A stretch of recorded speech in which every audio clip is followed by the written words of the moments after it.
Hello, and welcome back to the EIR Emergency Roundtable, The Urgent Need for a Cultural Renaissance, Epstein and the Bottomless Depravity of the Elites.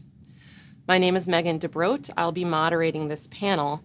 The title of the second panel, is Mankind is the Creative Species.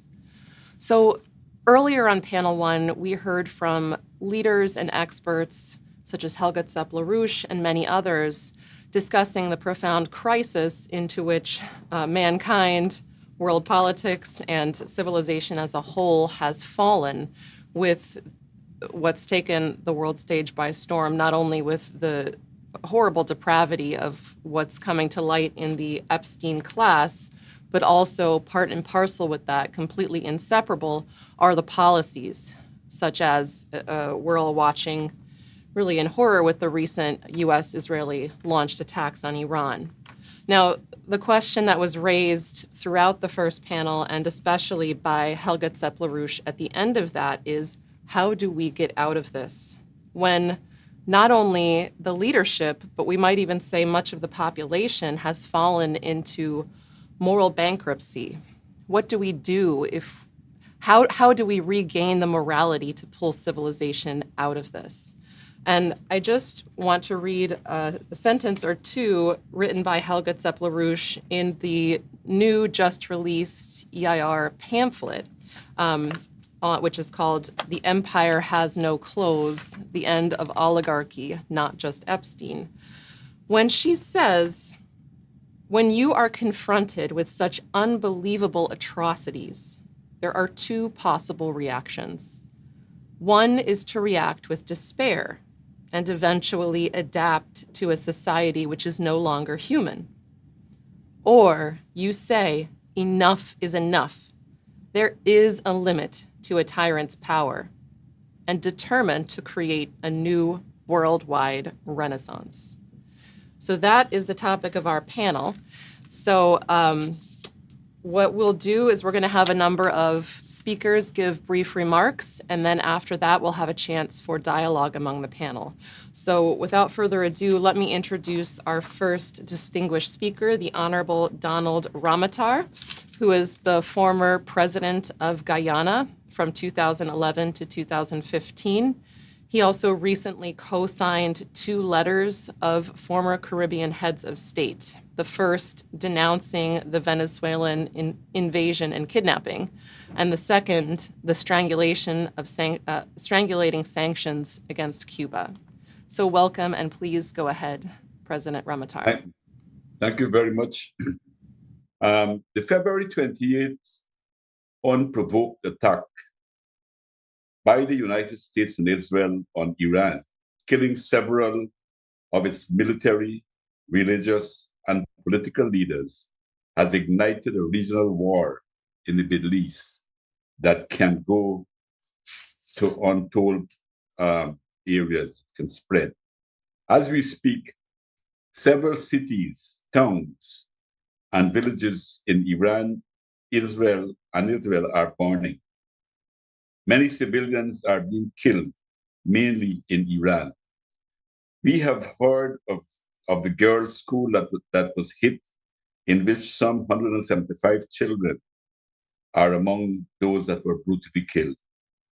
The civilian deaths in Iran, unlike those in Israel and other Arab states, have not been accidental. They were deliberately targeted. This is a pattern of Israel-US methods in previous wars. The objective is to scare the population in the hope of turning them against their government. This is state terrorism in all of its nakedness. The question being sought is how have we and why we are in this very dangerous situation. What are the main causes of this? After all, we know that Iran has never threatened the United States. Indeed, no country in the world wants a conflict with the United States. It is just too dangerous. The answer is one, Israel's determination to continue its expansion. Its borders are living borders. They're not fixed borders. They're constantly expanding. And if you recall, recently, Tucker Carlson had a recent interview with the US ambassador in Israel, who, by the way, seems more to be Israel ambassador representative to the United States, Mike Huckabee. They see the whole Middle East is viewed by them as Israel, as something promised by God. This is the using of the religion in order to keep Israel borders in living and expanding all the time. Every attempt at peace in the region has been sabotaged by Israel. Recall that under the Prime Minister Rabin's possibility for peace was real. Netanyahu, by his propaganda, indirectly or directly, instigated the assassination of Rabin. Over the decades, Israel, in alliance with the United States, has made a lot of gains in achieving these objectives.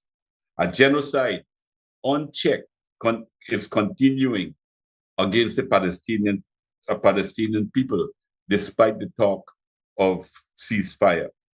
And most of the countries have become pliant, mostly vassal states of the United States. The only state capable of standing up to Israel's military expansion and borders expansion is Iran. It has supported the masses in the region that are fighting for freedom and for self-determination. Hamas, Hezbollah, the Houthis. Therefore, it has become the target of the most powerful military forces in the world. United States being the number one military force by far, and as far as estimates go, that Israel has the fourth largest army in the world. And this is what some unarmed Palestinians have to face with.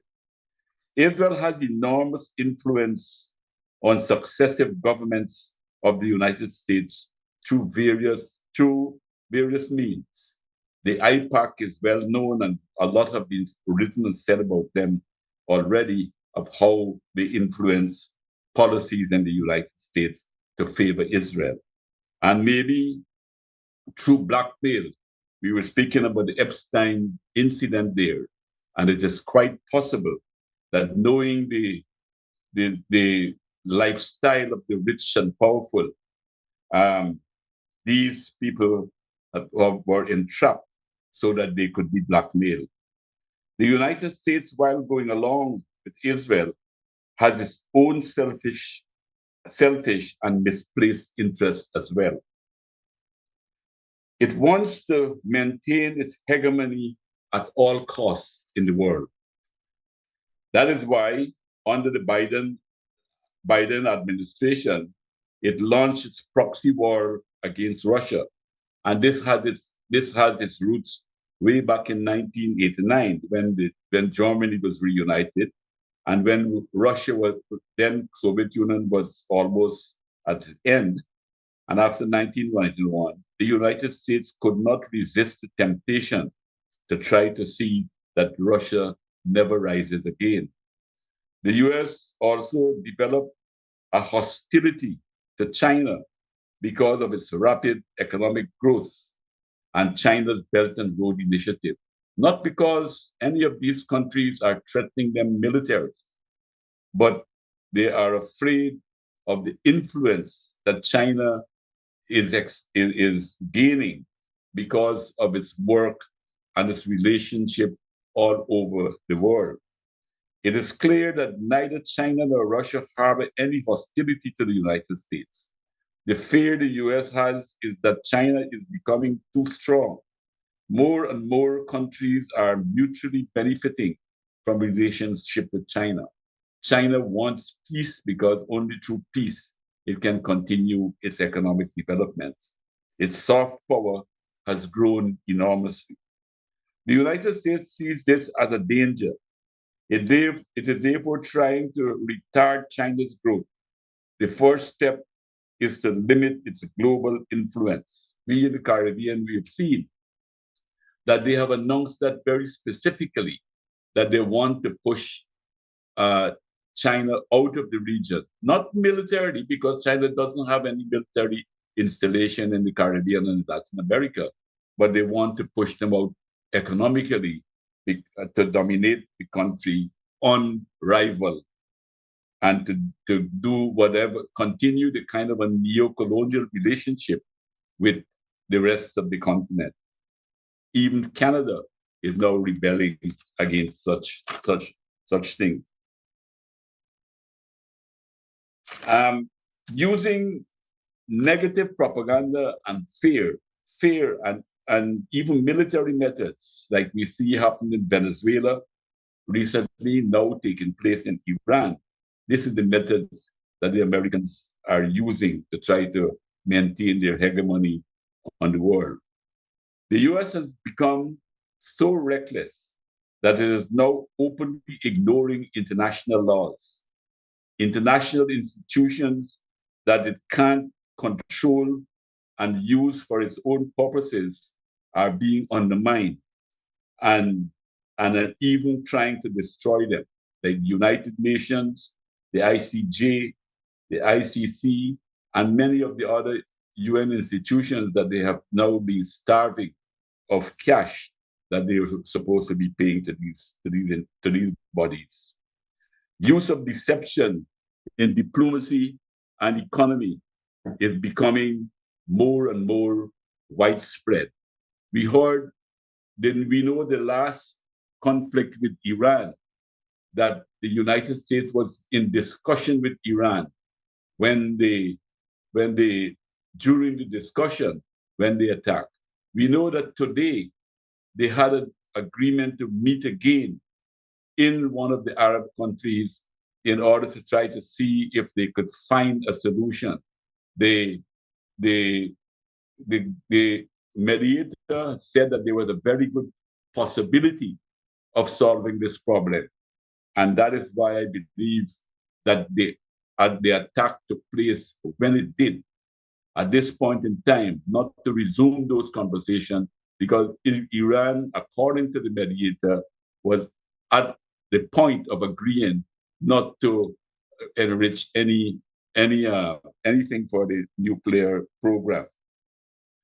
And the deception has now become a full-fledged methods in their policy. We know that Russia has complained bitterly about being deceived with the two agreements, the Minsk agreements, that they were deceived deliberately in order to allow them to arm Ukraine much more to fight.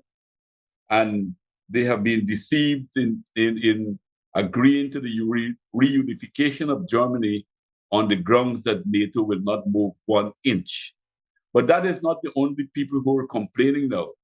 The speech that was given by Mark Carney at Davos, I want to quote one part of what he said in economics too. He said, more recently, great powers have begun using economic integration as weapons, tariffs as leverage, financial infrastructure as coercion, supply chains as vulnerability to be exploited. So all of these things are being used in many ways in order to continue the domination of the United States in the world, and for Israel to get its way, to expand its border to as much as possible in the Middle East. What is to be done? I think that our first task is to defend international institutions as vigorously as possible. I know that there has always been talk about reforming the institution, but now I believe the number one task is to maintain them before they're completely destroyed. And then we can speak about reforming them and democratizing them, and some of the things that people have been talking about that I think needs to be thought out more carefully. The question of the veto powers.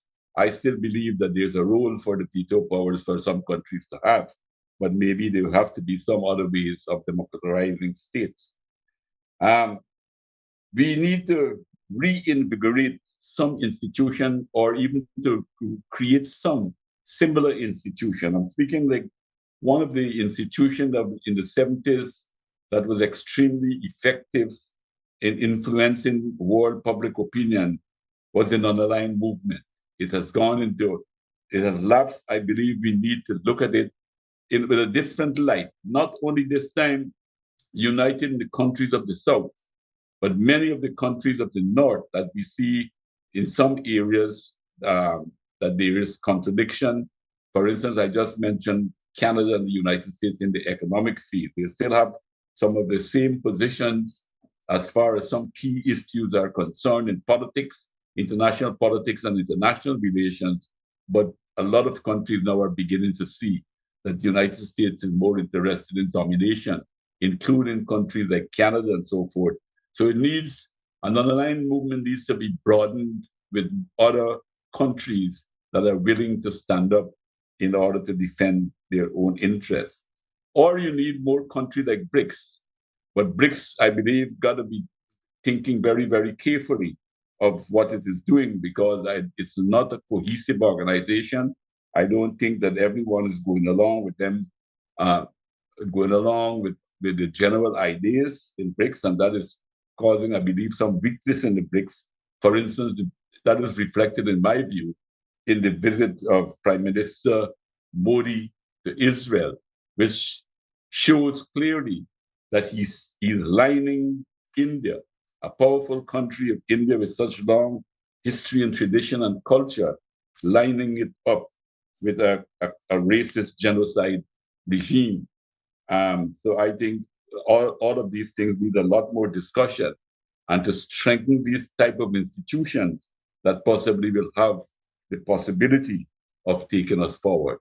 Those are my very initial proposals, but I hope that it can stimulate some discussion generally to see what we can do individually and collectively to stand up to face the dangers that the world is facing, to try to prevent an all-out nuclear war that would destroy all of us, and to also build on economic development in order to ensure that we don't slide into oblivion. Thank you for your attention. Thank you very much, President Ramotar. So we're going to go right into our next speaker, which is Richard Falk. Professor Falk is Professor Emeritus of International Law at Princeton University. From 2008 to 2014, he served as the UN Special Rapporteur on the situation of human rights in the Palestinian territories, occupied since 1967. So thank you for being here, and go right ahead, Professor Falk. It's a great honor for me to be part of this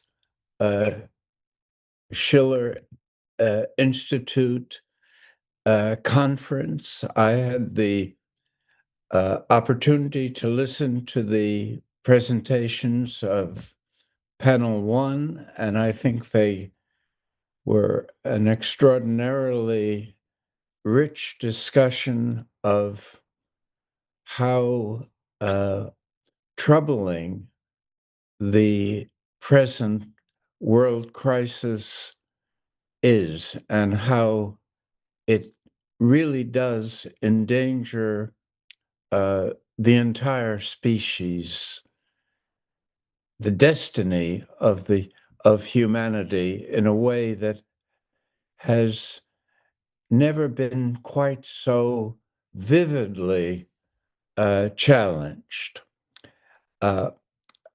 I think it's a brilliant move to associate the Epstein disclosures as a kind of metaphor for the way in which war and violence and corruption are shaping contemporary history.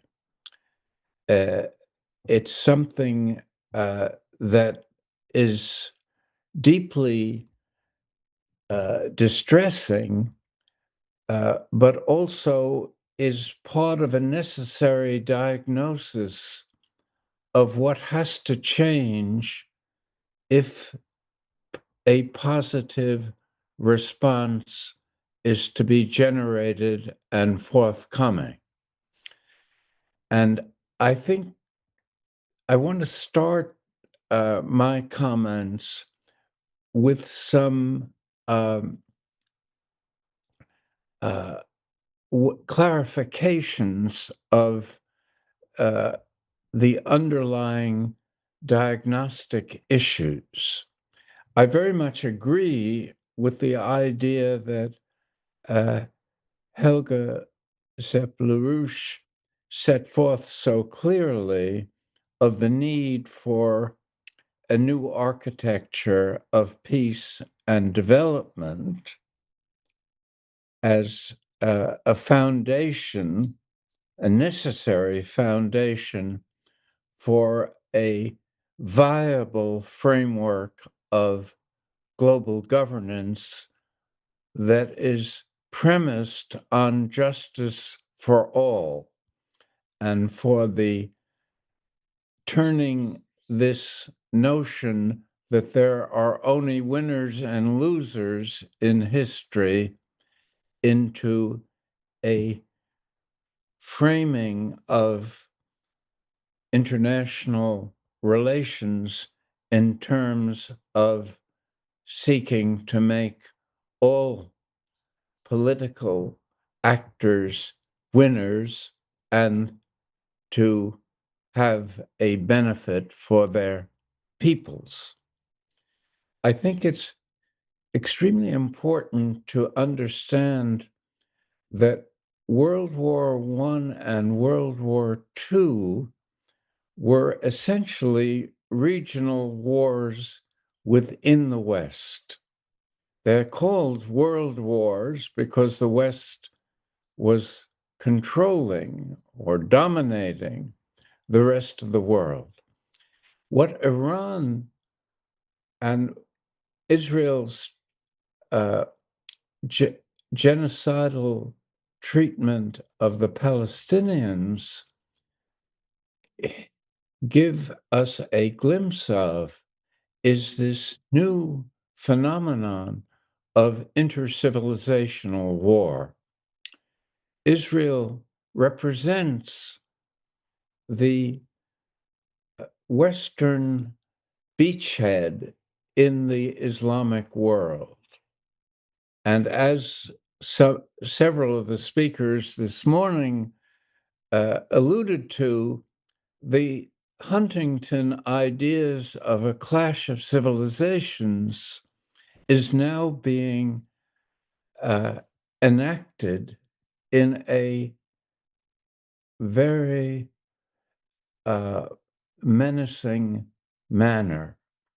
And that menacing manner is captured by the fact that the opening claims of the US and Israel violate the most fundamental elements of a humane, law-oriented approach to the relations of sovereign states. And I would put a great stress on the assassination, the deliberate assassination of Ayatollah Khamenei, the supreme leader of the Islamic Republic of Iran. Because here is the notion that a person who is regarded as a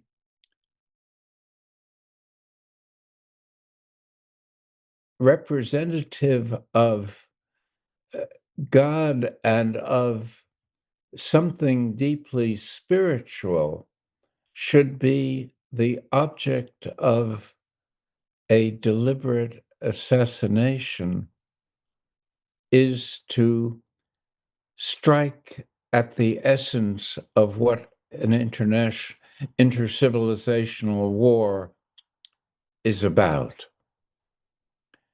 And that's different than the regional war within the West that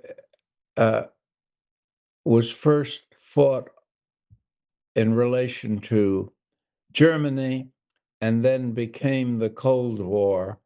But it was always a Western internal struggle with spillovers to the rest of the world. But the antagonists in both of those world wars were part of Western civilization. This is something new because what it portends is an era of intercivilizational war.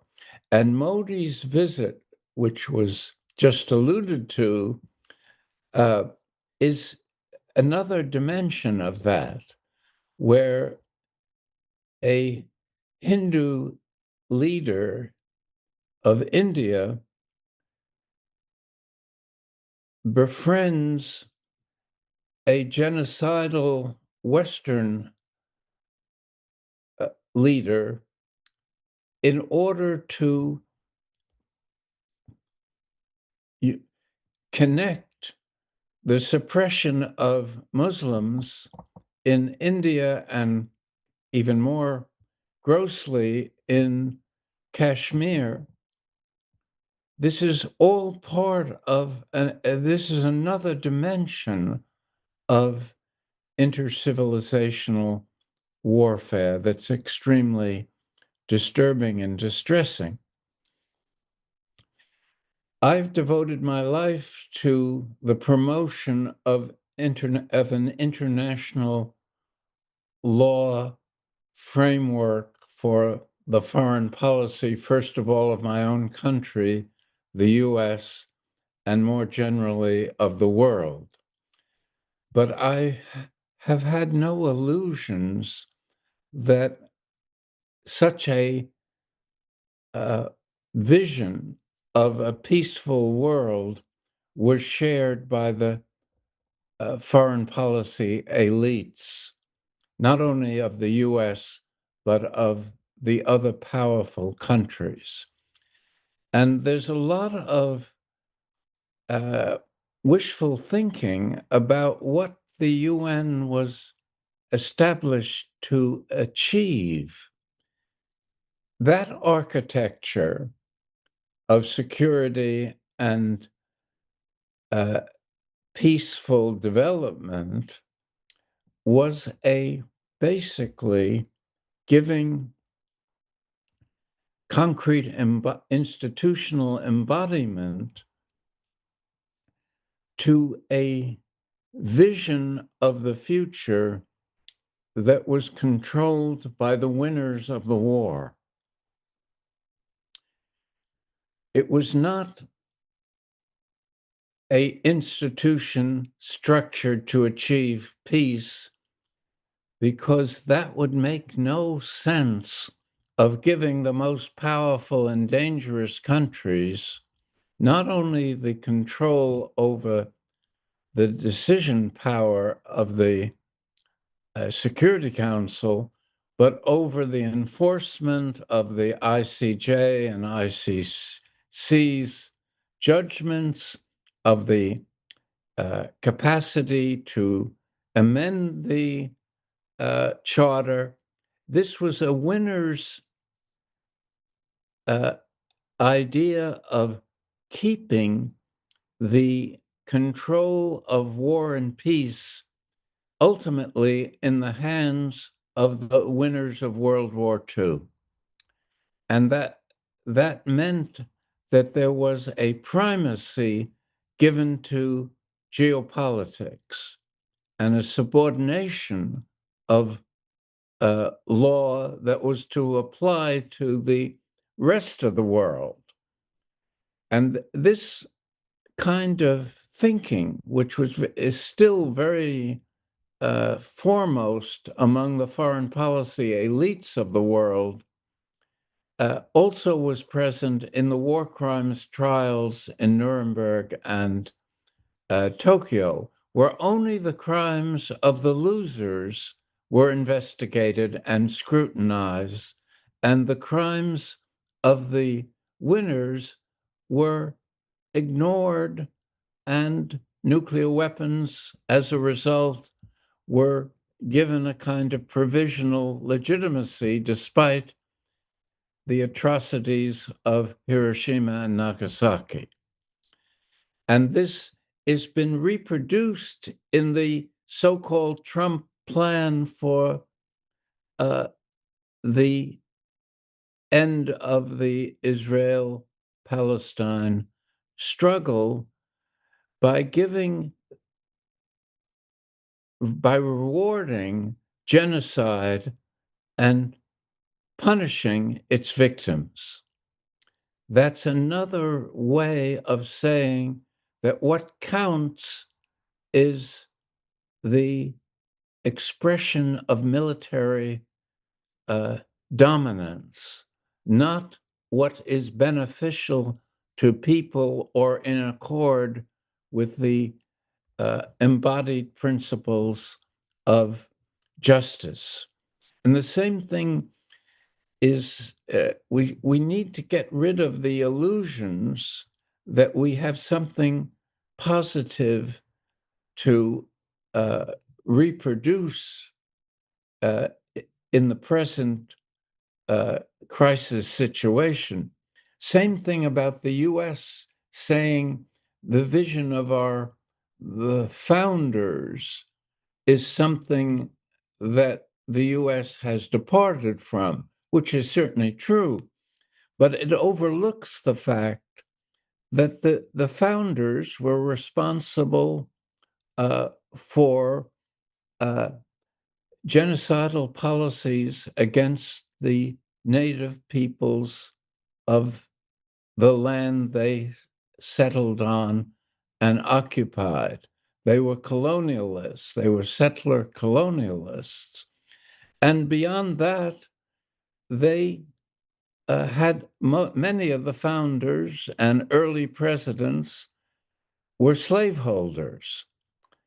And slavery was part of that initial kind of claim that was delusionary that America was an exception, that somehow or other whatever it did, it could do no wrong. And that deception still is very prevalent in the popular culture of the country.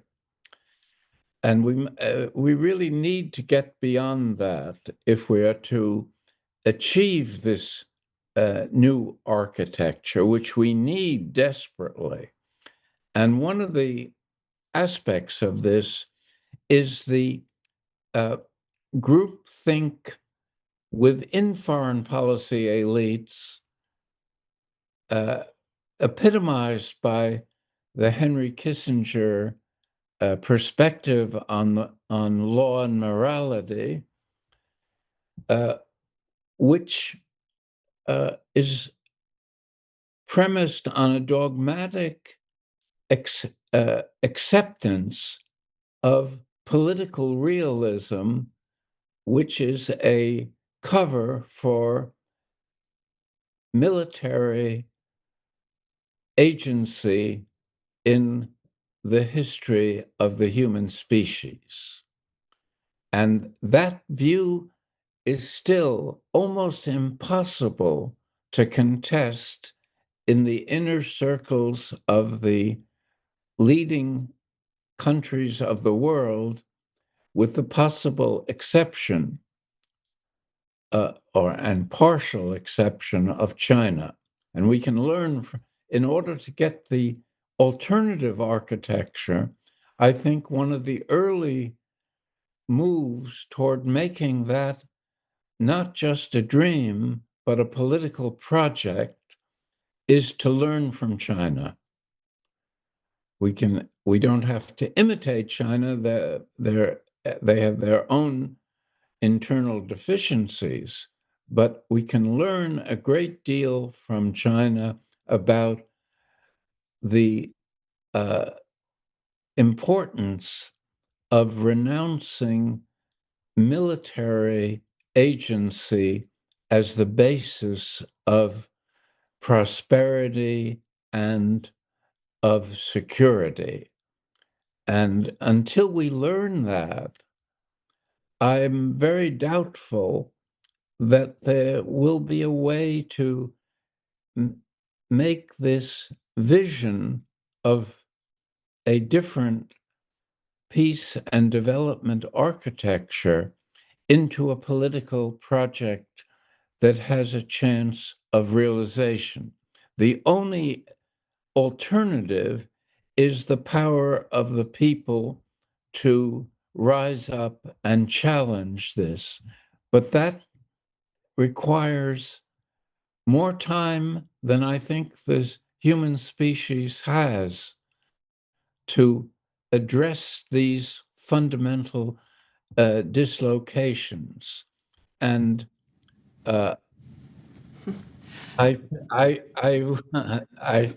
your smile tells me all I need to know. And I will conclude by saying that we need to disabuse mythologies of what is possible in order to create a transition to this alternative peace and development framework. Because until it becomes a political project and not just a vision of peace-minded, justice-minded visionaries, it will remain a frustrated dream. Thank you very much, and I apologize for going through my time.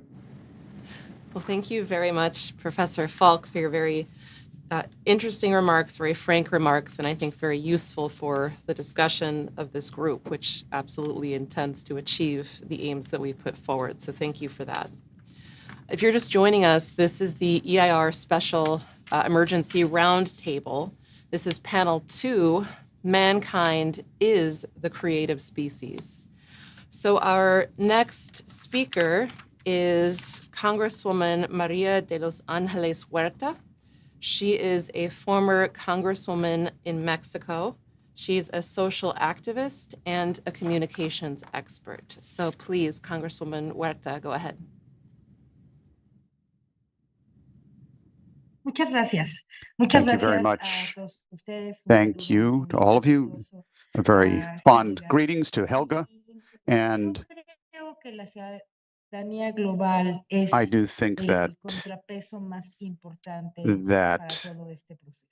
the global citizenship is the main counterweight in this situation of current war. This is a burning question, and that is, what connection could there be between a private island in the Caribbean where teenagers were tortured and raped and the missiles that are now targeting entire cities in the Middle East? At first glance, maybe we would say there is no connection, but if we look closely, we see that the thread is the same. We're talking about an elite that feels entitled to own everything, own bodies, territories, lives. They're the owners of money, the owners of the law, and also owners of silence.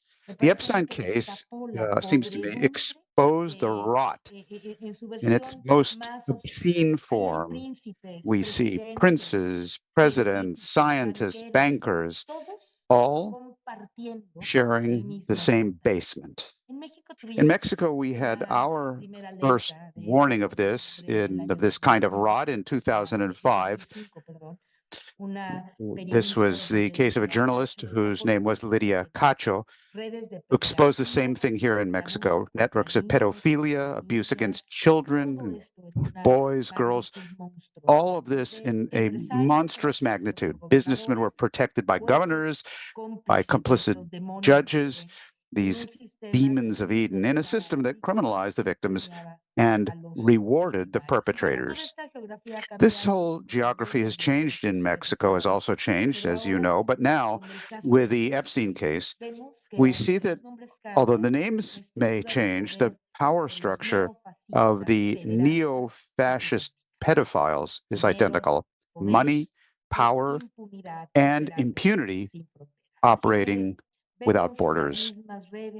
So we see the same networks with expanded and identified businesses of power.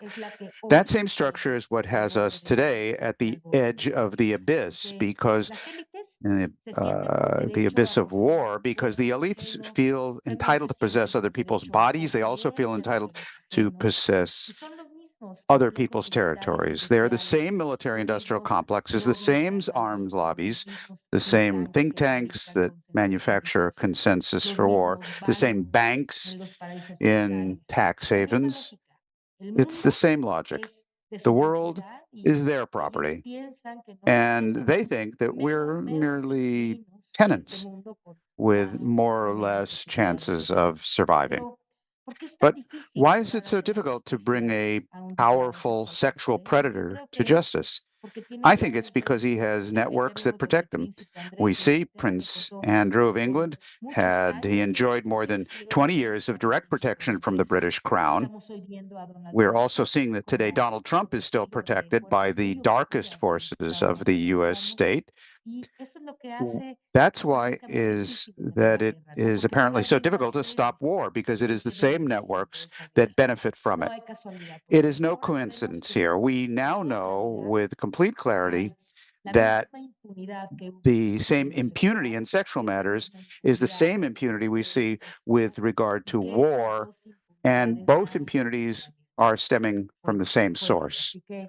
So I think that now the Epstein case, the Epstein elite, the elite of war, operates from a very specific idea of what we are. Human beings are viewed as objects, as disposable flesh, as pieces that are moved or are eliminated or are killed off as may suit the theaters of war. And I think that is the philosophy of predation. Faced with this, and this is the great proposal which we can make today, colleagues, any response that must recreate the idea of men and women who are human beings, not objects, but we are creators. We are bearers of dignity. We are moral beings. This is not a naive morality, but a living ethic that sets limits where power does not want to recognize any. I think it's time to say enough is enough. Humanity must find a way to say enough is enough. This impossibility that we have had until now as citizens of the world is perhaps one of the great shortcomings of our current culture. We have lost the language to name what makes us human. And without that language, any struggle remains at the level of gestures, slogans, memes, fireworks that don't really burn anything. So we have to recognize clearly the moment we're living in. I think we can no longer allow ourselves to be distracted. What we are experiencing, what we are on with this theater of war, this chessboard of war, we're experiencing not a succession of isolated crises. It is a situation of pre-war or perhaps even of coming global war. The powers measure themselves one against the other. The blocs tense up. The war rhetoric is becoming normalized. The Middle East is a powder keg with a short fuse. Ukraine is a testing ground. The Taiwan Strait is a constant flashpoint. And behind every tension, every missile, every bomb, we see the same beneficiaries: the arms dealers, the energy barons, those who always profit from the death of human beings. It's the same people who protected Epstein, the same people who bought silence in every case, similar to that of Lydia Cacho, which have occurred in many places around the world. War and depravity are the same business, just with different packaging. We believe, looking at our options, that facing this situation, we here in Mexico, of course, with you, with Helga and the Schiller Institute, we propose 5 proposals for a global citizenship network for us to struggle and fight. Because if they have a global network for impunity, we, the citizens of the world, we need a global network for dignity. Not a token network that meets to sign manifestos, but a network with real impact, an impact by citizens. How? How do we do this? First, a global citizen audit of the war economy and exploitation. That's our first proposal. We need to know which banks, which investment funds, which corporations are behind the weapons that kill and the networks that enslave. And once we know that, and once we investigate this, we need to organize massive disinvestments, divestments, and create a public shaming index that hits where it hurts most. A great global network against these institutions of predation, of abuse, and of globalized cynicism. Second, a global observatory of the impunity of the elites, a citizens body that follows up on cases in different states to follow cases such as from Epstein to Gaza in Palestine, from the tax havens to the war crimes. One that has the capacity to submit reports to the United Nations and the International Criminal Court, one that is the memory that the powerful want to erase, but they are not able to fully erase. Third, direct action, nonviolent direct action, which is globally coordinated. Imagine a day when simultaneously in dozens of countries, for example, all of those that are represented here, the citizens of the world take action in front of embassies, in front of banks, complicit corporations, symbolic but powerful actions, videos, photos that show that we are connected, that when in the world, the citizens are united in a global network, that when they harm a victim anywhere, we all respond. Fourth, we believe that we have to influence multilateral organizations, but from below. The United Nations is hijacked. This has been mentioned by others, and this is well known, is hijacked by the vetoes of the powerful. It's hard to carry out collective action there, but organized citizens can push from the margins, from the sidelines, from below. We propose a network that pushes for 2 causes: a binding treaty against economic impunity and the activation of mediation mechanisms driven by civil society, by these world citizens, not by governments that sell and buy weapons. Fifth, a protection network for defenders of peace and dignity. Lydia Cacho survived because there were those who protected her. So we need to expand that network globally. Journalists, courageous judges, activists, victims, lawyers. No one who faces the monster should have to do it alone, so that among us all we can participate. What we have learned in the south of the continent, in Mexico, is that the world can change if the citizens organize and do not give up. For decades, pedophile networks operated with absolute impunity in our country, but citizens organizations, the feminist movements, search collectives, the tireless pressure of citizens have broken that pact of silence. Not because the system has become good, not yet, but because citizens have become incorruptible. That same force is what we need on a global level to stop the war machine. That's how we have partially achieved this in Mexico. I believe that this day, March 2nd, has to be taken as a starting point because the Epstein case and every case similar to that are not old news. They are the mirror in which power looks at itself when it believes no one is watching. And that same power is now playing with the possibility of a war that could wipe us off the map. That's why this meeting cannot be just another conference.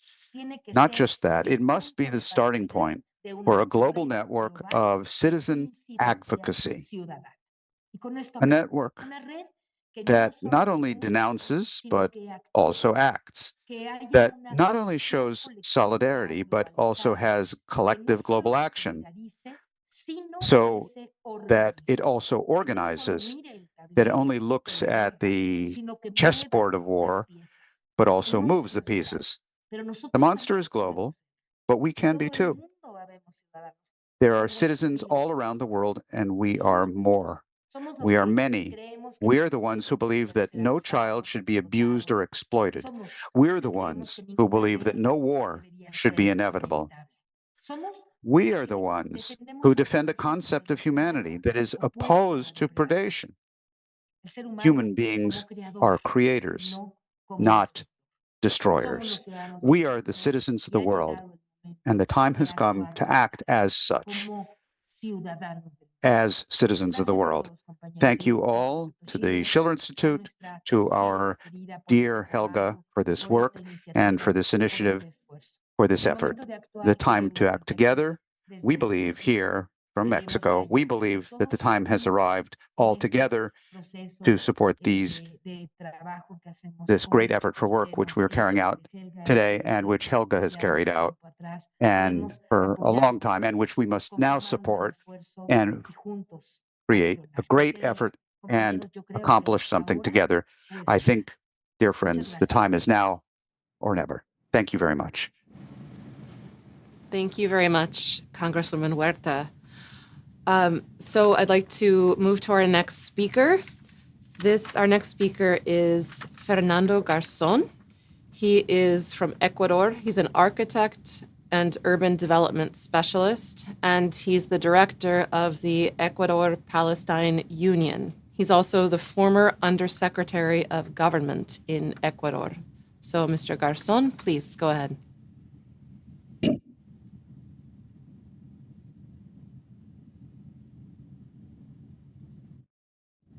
Oh, I think you are muted.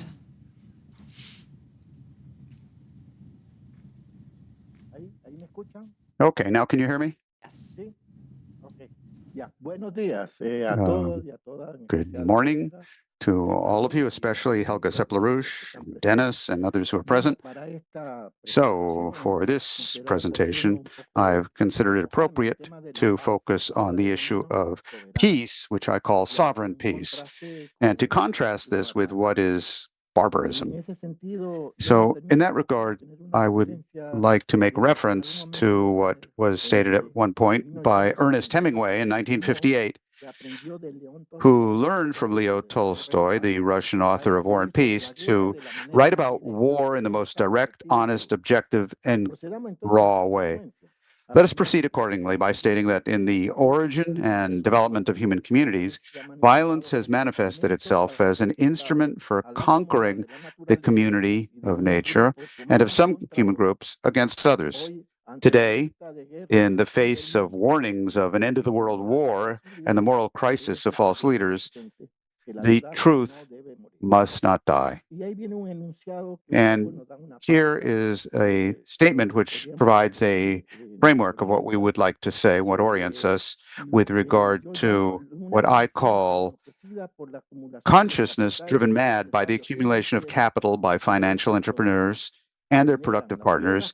They generate wars as part of the circulation of monopoly capital.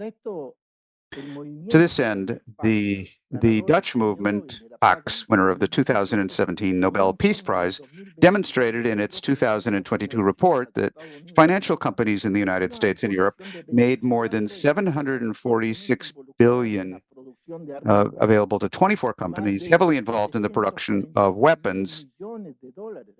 This was $746 billion. This was between January 2020 and July 2022. The main companies were BlackRock, Vanguard, Citigroup, Bank of America, JP Morgan Chase, Wells Fargo, among others. It's surprising that financial investment colluding with the military industry is concentrated in U.S. companies, such as Northrop Grumman, Boeing, Lockheed Martin, and others, and a British company, BAE Systems.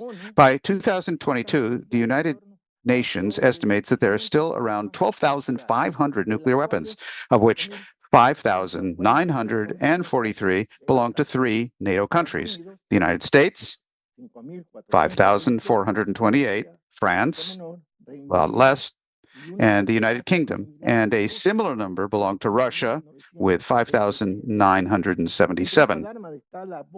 Among these weapons are tactical nuclear bombs. Nuclear barbarism does not lie with Trump or Netanyahu, who are mere operators of war, but rather with the shareholders of transnational financial companies who are willing to use tactical nuclear weapons, even if it leads to strategic nuclear war. So we should take note of the fact that, in that regard, the genocidal war of Israeli Zionism against Gaza and the West Bank is a model for investment and business. And I would like to mention this as well. It is an investment business model that can be reproduced and repeated against other peoples and nations. The 2024 United Nations report, based on images obtained from the UNOSAT satellites, identified a total of 156,409 structures destroyed or damaged in Gaza in an area of 361 square kilometers. By 2026, an estimated 215,137 homes had been damaged. In this regard, Francesca Albanese, the United Nations Special Rapporteur for the occupied Palestinian territories, presented a report on July 3, 2025, a report on From the Economy of Occupation to the Economy of Genocide. There you can see the role of the artificial intelligence transnational corporations, such as Palantir, which provided technological support to the Israeli military for the assassination and selective destruction of infrastructure and buildings in order to make the land available in less than 3 years for Trump's Grand Riviera. Also listed are Google, Amazon, Microsoft, Caterpillar, Volvo. These are also military-industrial complex companies such as Lockheed Martin, which we mentioned, competing for contracts with Elon Musk's emerging aerospace company, SpaceX, and communication company, Starlink. Now the companies are negotiating with Trump's son-in-law, Jared Kushner, who presented the master plan for the reconstruction of Gaza on January 22, 2026, at the World Economic Forum in Davos, Switzerland, as part of the peace plan imposed by the U.S. and Israeli governments before the newly inaugurated peace board that would govern Gaza and which is chaired by Trump. So this starts to give you a sense of not really belonging to humanity. He continues with a proposal. Then, the bloody and anti-sovereign model currently being implemented in Gaza, with some variations, is now being replicated in Venezuela following the kidnapping of constitutional President Nicolás Maduro, in Cuba, in the north of Mexico, and even in Greenland, Patagonia in Argentina, and Chile, and dramatically in Iran following the military attack by the United States and Israel on February 28, 2026.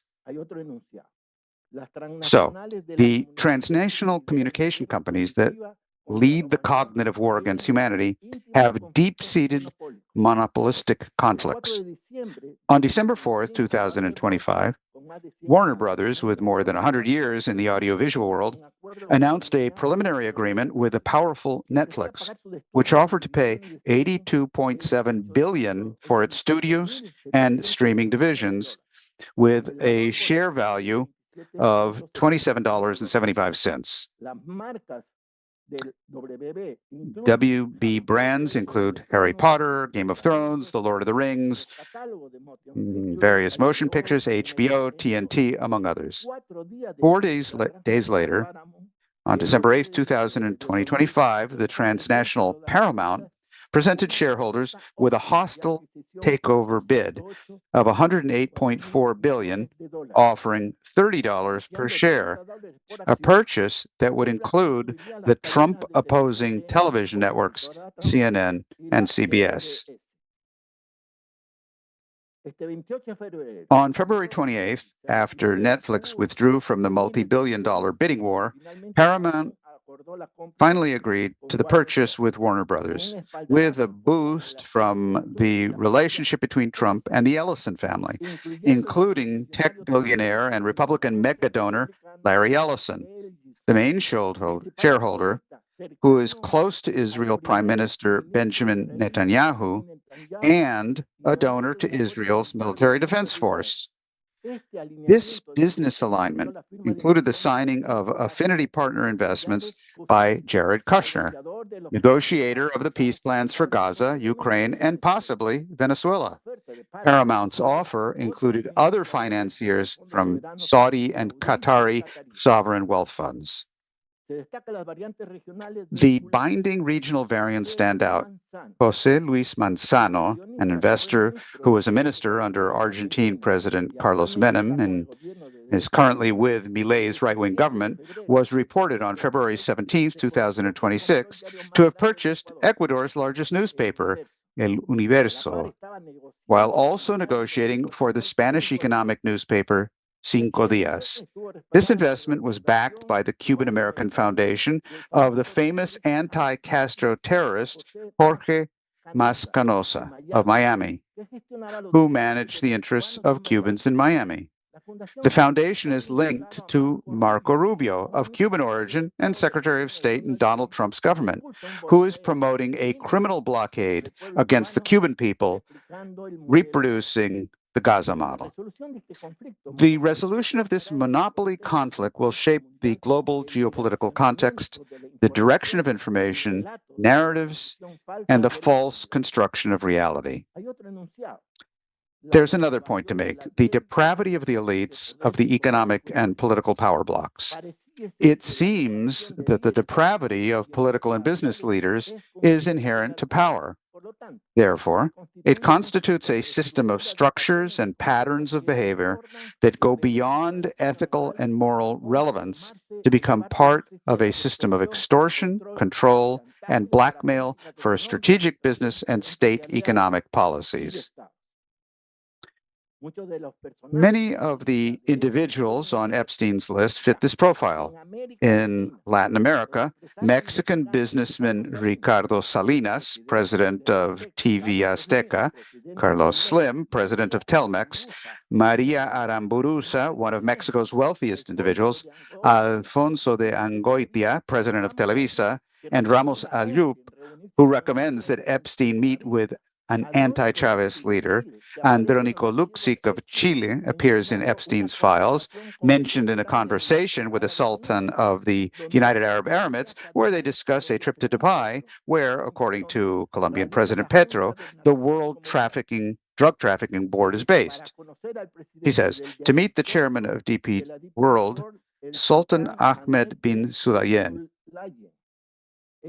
The Sultan, shocked by the revelations of links to the pedophile Epstein, left the company on February 13, 2026.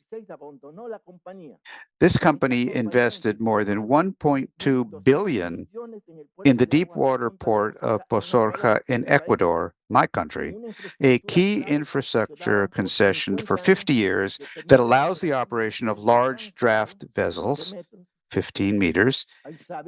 Isabel Novoa Ponton, through the Nobis Consortium, has been linked as a representative of DP World in Ecuador. It's relevant that, according to other emails, the relationship between former Israeli Prime Minister Ehud Barak and Epstein, with whom he shared similar interests, including the Israeli security startup. Similarly, former Colombian President Andrés Pastrana had a very close relationship with Epstein's wife, Ghislaine Maxwell, who allegedly asked Jean-Luc Brunel, a modeling agent accused of sexual harassment and rape of minors, to warn Pastrana about billionaire Tommy Mottola. He said he's going to try to be the entertainment czar of Cuba. Finally, according to Dropsite News, Epstein was negotiating with a Rothschild banker to finance new Israeli cyber terrorism companies. So, in conclusion, a few comments. First, the values of the ancient civilizations of the Global South are emerging in the face of the crisis of Western civilization after more than 500 years of conquest, colonization, and subordination. The BRICS countries represent an alternative of sovereign peace, development, and planetary security in an uneven combined process of confrontation with the crisis-ridden system of the power bloc that has remained hegemonic for 500 years. The so-called First and Second World Wars were limited to specific populations and regions, while the current economic, political, and military confrontation is global in nature and involves conflicts and regional sovereignties. And finally, Zionism is the highest stage of fascism. Thank you very much. Thank you very much, Mr. Garzon. So if you are just joining us, this is the EIR Emergency Roundtable, Urgent Need for a Cultural Renaissance, Epstein and the Bottomless Depravity of the Elites. We are in panel 2, Mankind is the Creative Species. So again, I want to thank our speaker, Fernando Garzón, for his remarks and identifying what you called aptly the cognitive war against humanity. Before we go to our next speaker, I just want to let people know that today EIR has released a new pamphlet entitled The Empire Has No Clothes, The End of Oligarchy, Not Just Epstein. So I want to encourage everybody to get that on EIR.news. Take a look there. You have articles by some of our speakers, including Helga Zepp-LaRouche, who ends the dossier with an article entitled Let's Fight for the Beauty of the Human Soul, which is quite appropriate for our panel discussion now. All right, our next speaker will be Colonel Ralph Bosshard of Switzerland. Colonel Bosshard is a retired lieutenant colonel. He is a former military advisor to the OSCE Secretary General. So please, Colonel Bosshard, go ahead. Thanks a lot and good evening from Switzerland. Happy to be with you again today. Of course, the scandal surrounding the activities of Epstein have been a topic of discussion here in Switzerland as well, and of course of his prominent associates. This is not simply an expression of moral depravity, but a characteristic of the system that these people operate. There is such a thing as strategic corruption, which simply involves giving bribes to corrupt governments around the world, and if that is not enough, to lawmakers as well, and then disguising them in some way. For instance, as development aid, as investments in infrastructure, or similar. I mean, in Europe, we have experience with that. Road construction, for instance, was one of the Italian mafia's major areas of activity. This scheme can easily be repeated in other similar areas around the world. A second example that I've experienced myself on the ground in Ukraine are ammunition deliveries, which are particularly well suited because no one can trace where ammunition ends up. Or does anybody go into the combat zone to count the impact? I never did. Ammunition that was never manufactured is still paid for, and its transport, that never took place, by the way, was paid for too. Then rounds, shells, and bombs are being fired and can no longer be traced. That's an ideal method of money laundering. As you can see, there are plenty of people who are profiting from the current war, as well as from the reconstruction of Ukraine in the future. A member of the Azov battalion told me this very bluntly years ago in Mariupol.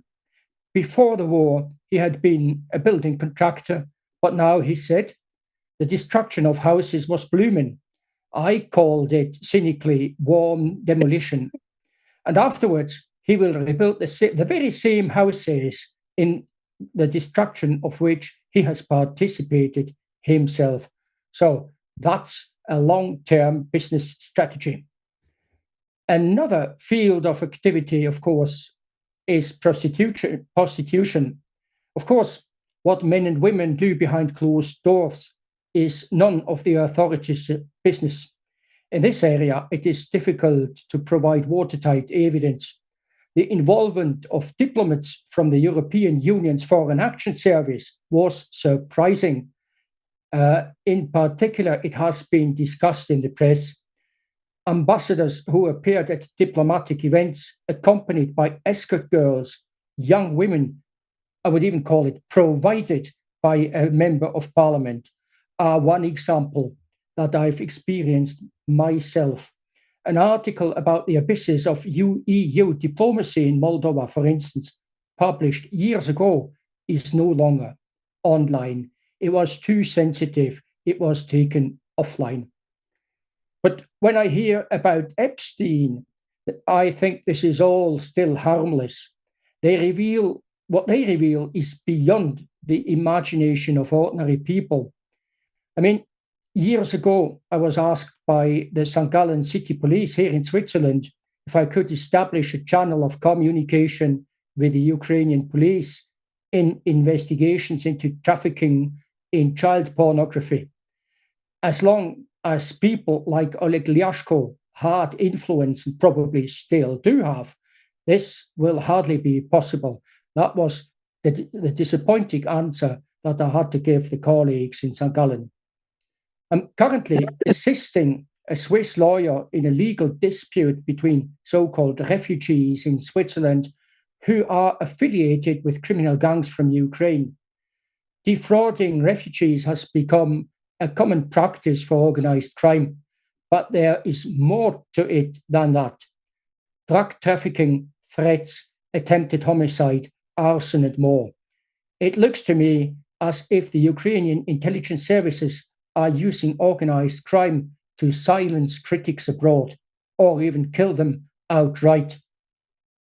In conclusion, I would like to say that corrupt and sometimes criminal government representatives in Western Europe are corrupting other countries, primarily, of course, those that are, so to speak, cheap to buy. This shows a complete disregard for the sovereignty of other peoples and their dignity in general. Eastern Europe and the global South must also defend themselves against this, because it destabilizes societies and entire states. Behind this is, at all places, the European Union, which constantly complains about the destabilizing effect of Russian disinformation. At the very end, the thief shouts, "Stop the thief." So the defense of the integrity of our communities is at the core of the defense. And military defense will be useless if we do not succeed in this new kind of warfare, I would call it.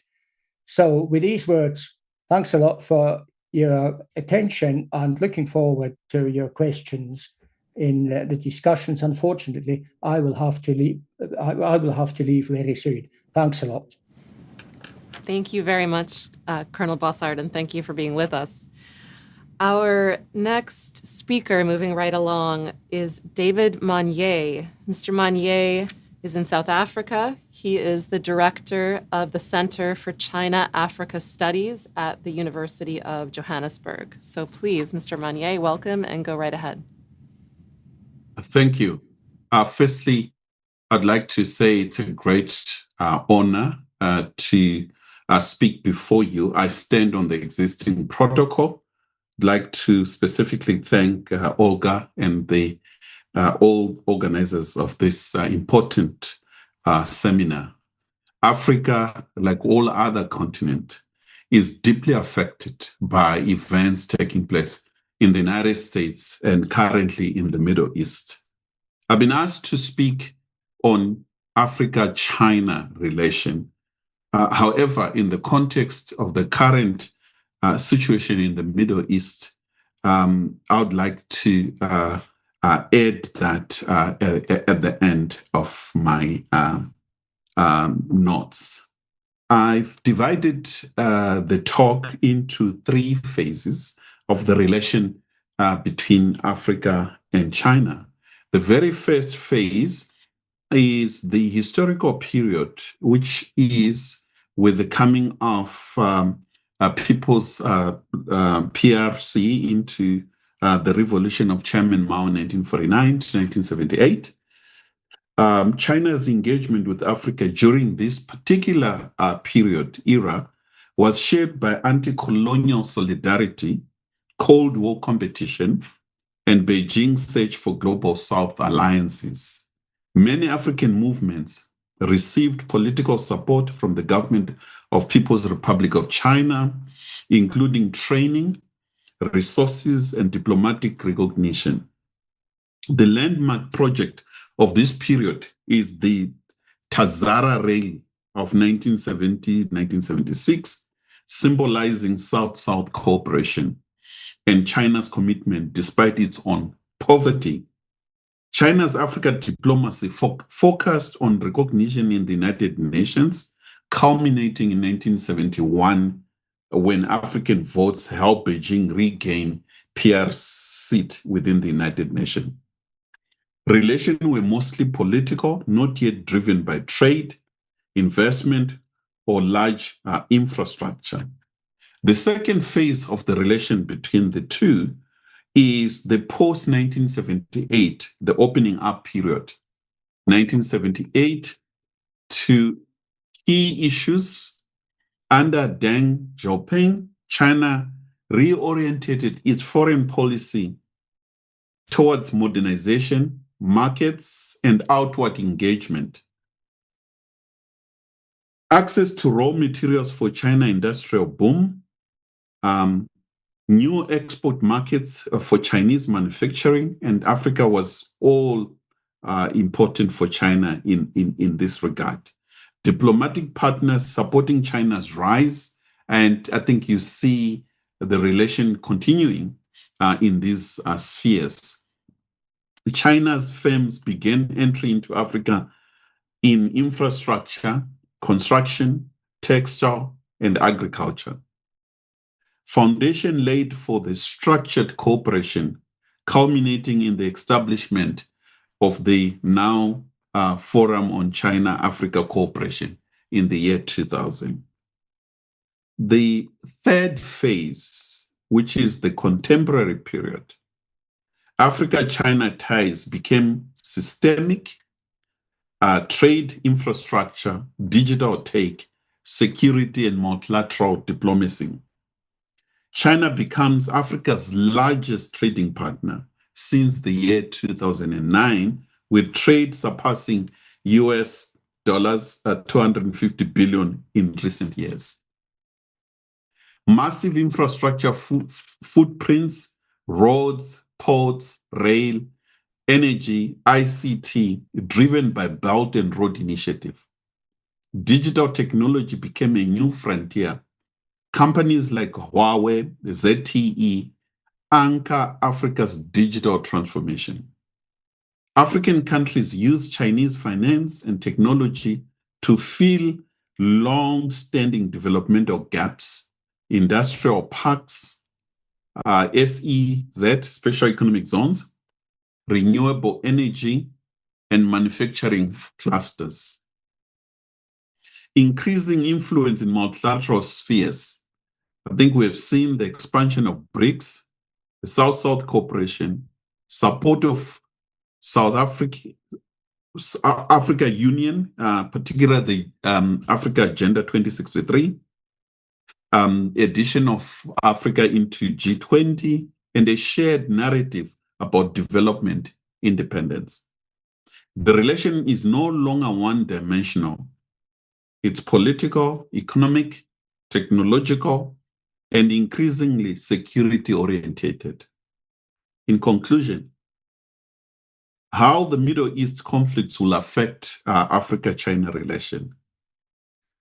There are a number of issues that one could lay out, that increasing the African continent depends on Asia in terms of its trade, bulk in terms of investments coming from that part of the world.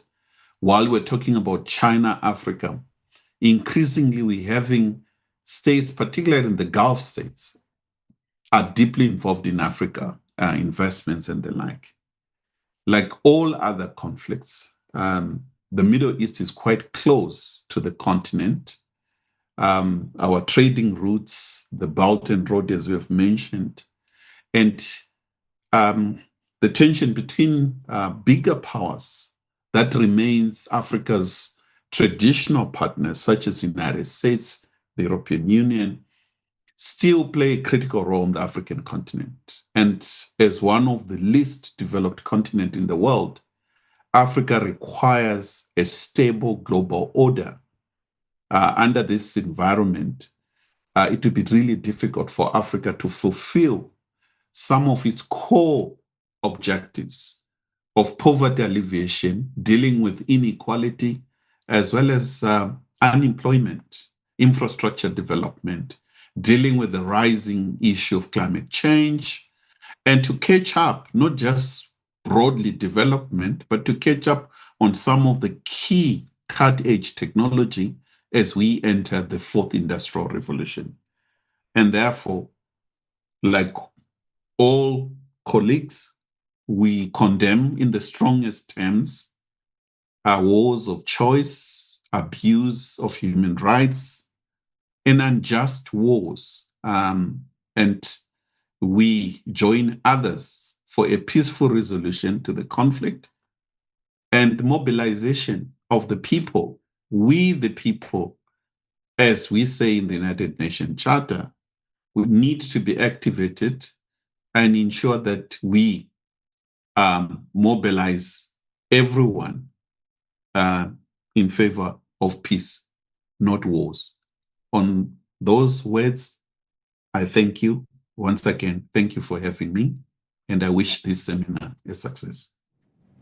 Thank you very much, Mr. Monyae, for that important glimpse into the China-Africa partnership, which I think also gives us a sense of the great potential for good if we can succeed in overcoming the currently dominant system. So again, thank you so much for your comments, and I look forward to the discussion.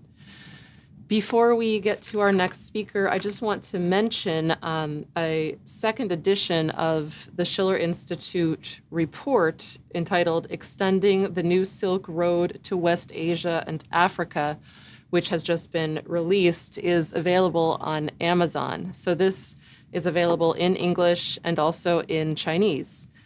And I would encourage anyone who doesn't yet have a copy to get a copy. Not only does it discuss some of the projects, which I'm sure Mr. Monyae is familiar with, but also the OASIS plan, which we heard referenced by Father Burry and others in this morning's panel.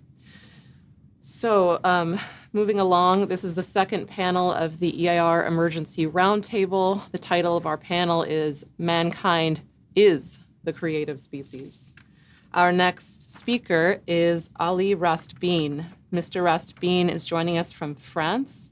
He is the president of the Geopolitical Academy of Paris. So, Mr. Rastbeen, welcome, and please go ahead. Merci bien, merci beaucoup l'Institut. Thank you very much to the Schiller Institute for this occasion to speak with you today. I had to intervene on the new world architecture of development and security for a recomposition of the world. We are currently at a structural turning point in the international system. The world order that has been consolidated since 1945 and then reinforced after 1991 around Western preeminence is not disappearing. It is undergoing a profound transformation. And this transformation is manifested in readjustment of economic, military, and technological power, the emergence of multipolar confederation, and increased strategic competition, now structured by irreversible interdependencies.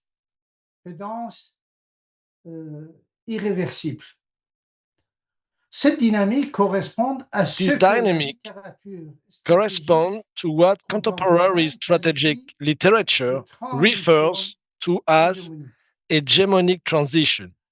Lorsque l'écart de puissance When the power gap entre between a dominant actor et ses échanges, and its challengers ses narrow, challengers se réduit, la structure des the systèmes structure of the devient system becomes fluide, more mais fluid, aussi but also potentially more conflictual. conflictuel. La Chine, la China, Russie et Russia, plusieurs puissances régionales and several regional powers are redefining the global balance of power, while the United States remain a central military and financial power, but seeing its ability to impose universal norms on its own gradually limited. La recomposition des pôles de puissance The reconfiguration of power centers is the first dimension of this transformation.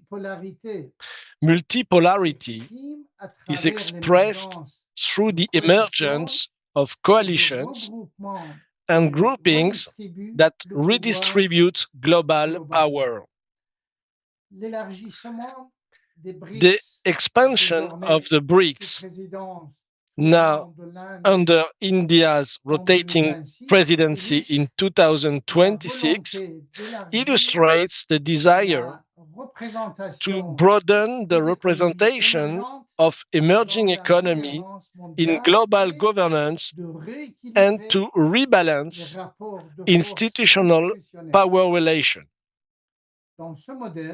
In this model, Russia consolidates its influence over Eurasian security.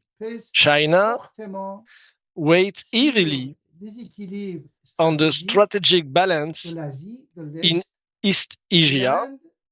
India asserts itself in the Indian Ocean and with the global South, while Brazil and South Africa play a stabilizing and structuring role in their respective regional spaces. The BRICS countries are not simply an institutional alternative. They represent a coordinated response to existing power structures aiming to promote more representative and less concentrated governance. The second dimension concerns the crisis of traditional multilateralism. The post-war multilateral system is showing signs of congestion and inefficiency. The United Nations Security Council remains paralyzed on several major crises due to the recurrent use of the veto and a perceived lack of representativeness, which is fueling an erosion of institutional legitimacy. Calls for reform are growing, particularly to increase the role of developing countries and adapt decision-making mechanisms to contemporary realities. In this context, the so-called middle power are seeking to play a more active role in revitalizing international cooperation in order to preserve a functional multilateralism in the face of rising blocs and systemic rivalries. The third dimension lies in the militarization of interdependencies. Economic and technological ties are becoming direct instruments of strategic power. Semiconductors, artificial intelligence, digital infrastructure, and energy networks are no longer just drivers of growth. They are levers of domination and instruments of pressure. Supply chains are turning into areas of geoeconomic confrontation. At the same time, financial fragmentation is accelerating. The establishment of alternative mechanisms to dollar-dominated systems, including the increased use of local currencies in certain exchanges within the BRICS countries, reflects a desire to reduce vulnerability to extraterritorial sanctions and increase strategic resilience. The fourth dimension can be seen in regional realignments, particularly in the Middle East, which has become a veritable laboratory of multipolarity. Iran is developing a strategy of indirect influence and strategic depth.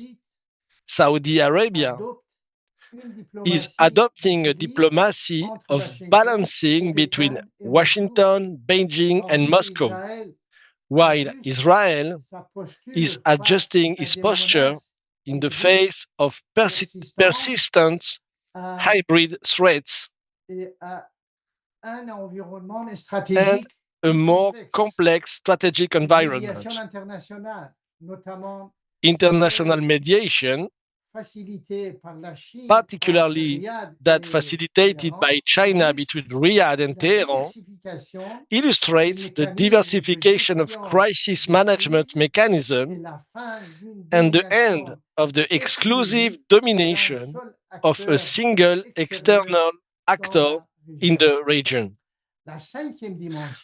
The fifth dimension concerns the normative question. Multipolarity is not limited to a redistribution of material power. It also engages the normative legitimacy of the international system. the principles of sovereignty, human rights, and collective security remain central to international discourse, but their selective application undermines their perceived universality. The future of a stable architecture will depend on normative coherence, the predictability of state behavior, and mutual recognition of vital interest among the major powers. In the face of this transformation, several strategic directions are necessary for international decision makers. First, multipolarity must be institutionalized rather than endured. By integrating emerging powers into reformed decision-making mechanisms in order to strengthen collective governance. Second, arms control regimes and regional de-escalation mechanisms, which must be strengthened to avoid an uncontrolled security spiral. Finally, it is essential to preserve areas of functional cooperation on global public goods, whether it is in the area of climate, food security, financial stability, or cybersecurity. This approach must be both preventive in order to limit the risks of confrontation and proactive in order to define standards for cooperation in an environment that is less structured by the hegemony of a single actor. In conclusion, the emerging global architecture will be neither a return to the past, neither a return to the past, nor a complete break with the existing order. It will be hybrid, polycentric, and evolving. Its stability will depend less on the exclusive domination of a single power than on the ability of the various poles to recognize their strategic interdependencies, accept regulated competition, and cooperate in an institutionalized manner to manage global challenges. Multipolarity, if organized and regulated, can become a factor of balance if it remains uninstitutionalized. It risks generating lasting conflictual fragmentation. Thank you very much for your attention. And I have to leave, unfortunately, because I will not be able to stay for the debate, unfortunately, but thank you for your invitation. Thank you very much. Thank you very much, Ali Rastbeen, for joining us and taking the time. Thank you for your analysis of the current shift underway and also your proposals for establishing a new system. So this is panel 2 of the EIR Roundtable. The title of our panel is Mankind is the Creative Species. So we have 2 more speakers to address that topic. The next speaker is speaking to us from Germany. He is a sculptor, and so this is Hans-Peter Vidri. So Mr. Vidri, can you hear us?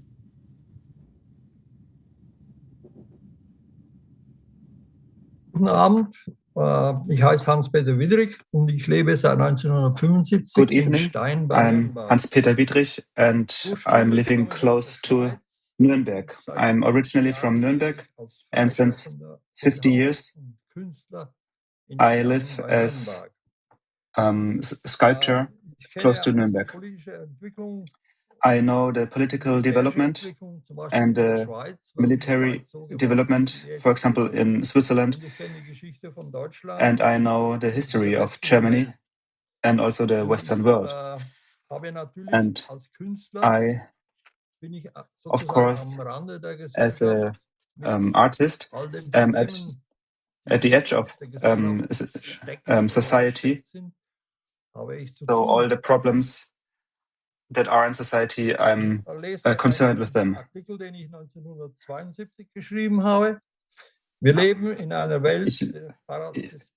I'm reading an article that I have written in 1972. We are living in a world of the paradoxical, of confused targets. Our work, as Einstein said, is the work of idiots, and many people know that it's that it has no sense. People are being blinded for don't know anymore what the goals are. So many people have talked about and written about culture, but done so little about it. Culture today is a lie. I try today to let live the culture in me, so that I can help to develop society to create islands, and that people can find their own creativity. I'm against the increasing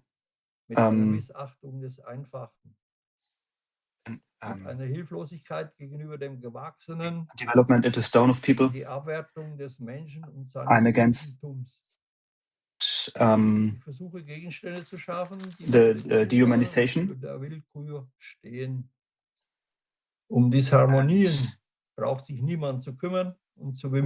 People don't need to think about disharmonies. That's normal.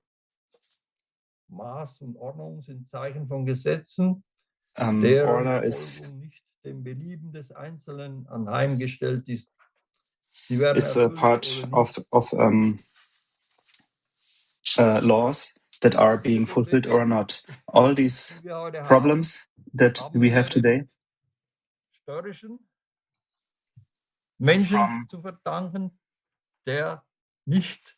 from stubborn people who does not want to be challenged. I would recommend that people would read first in the New Testament, first letter of Paul to Thessalonic, chapter 5.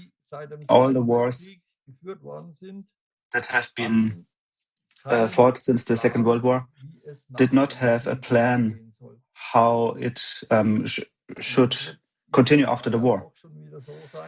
And this is happening exactly now again, that the realities are not being taken into account. And this is all man-made, coming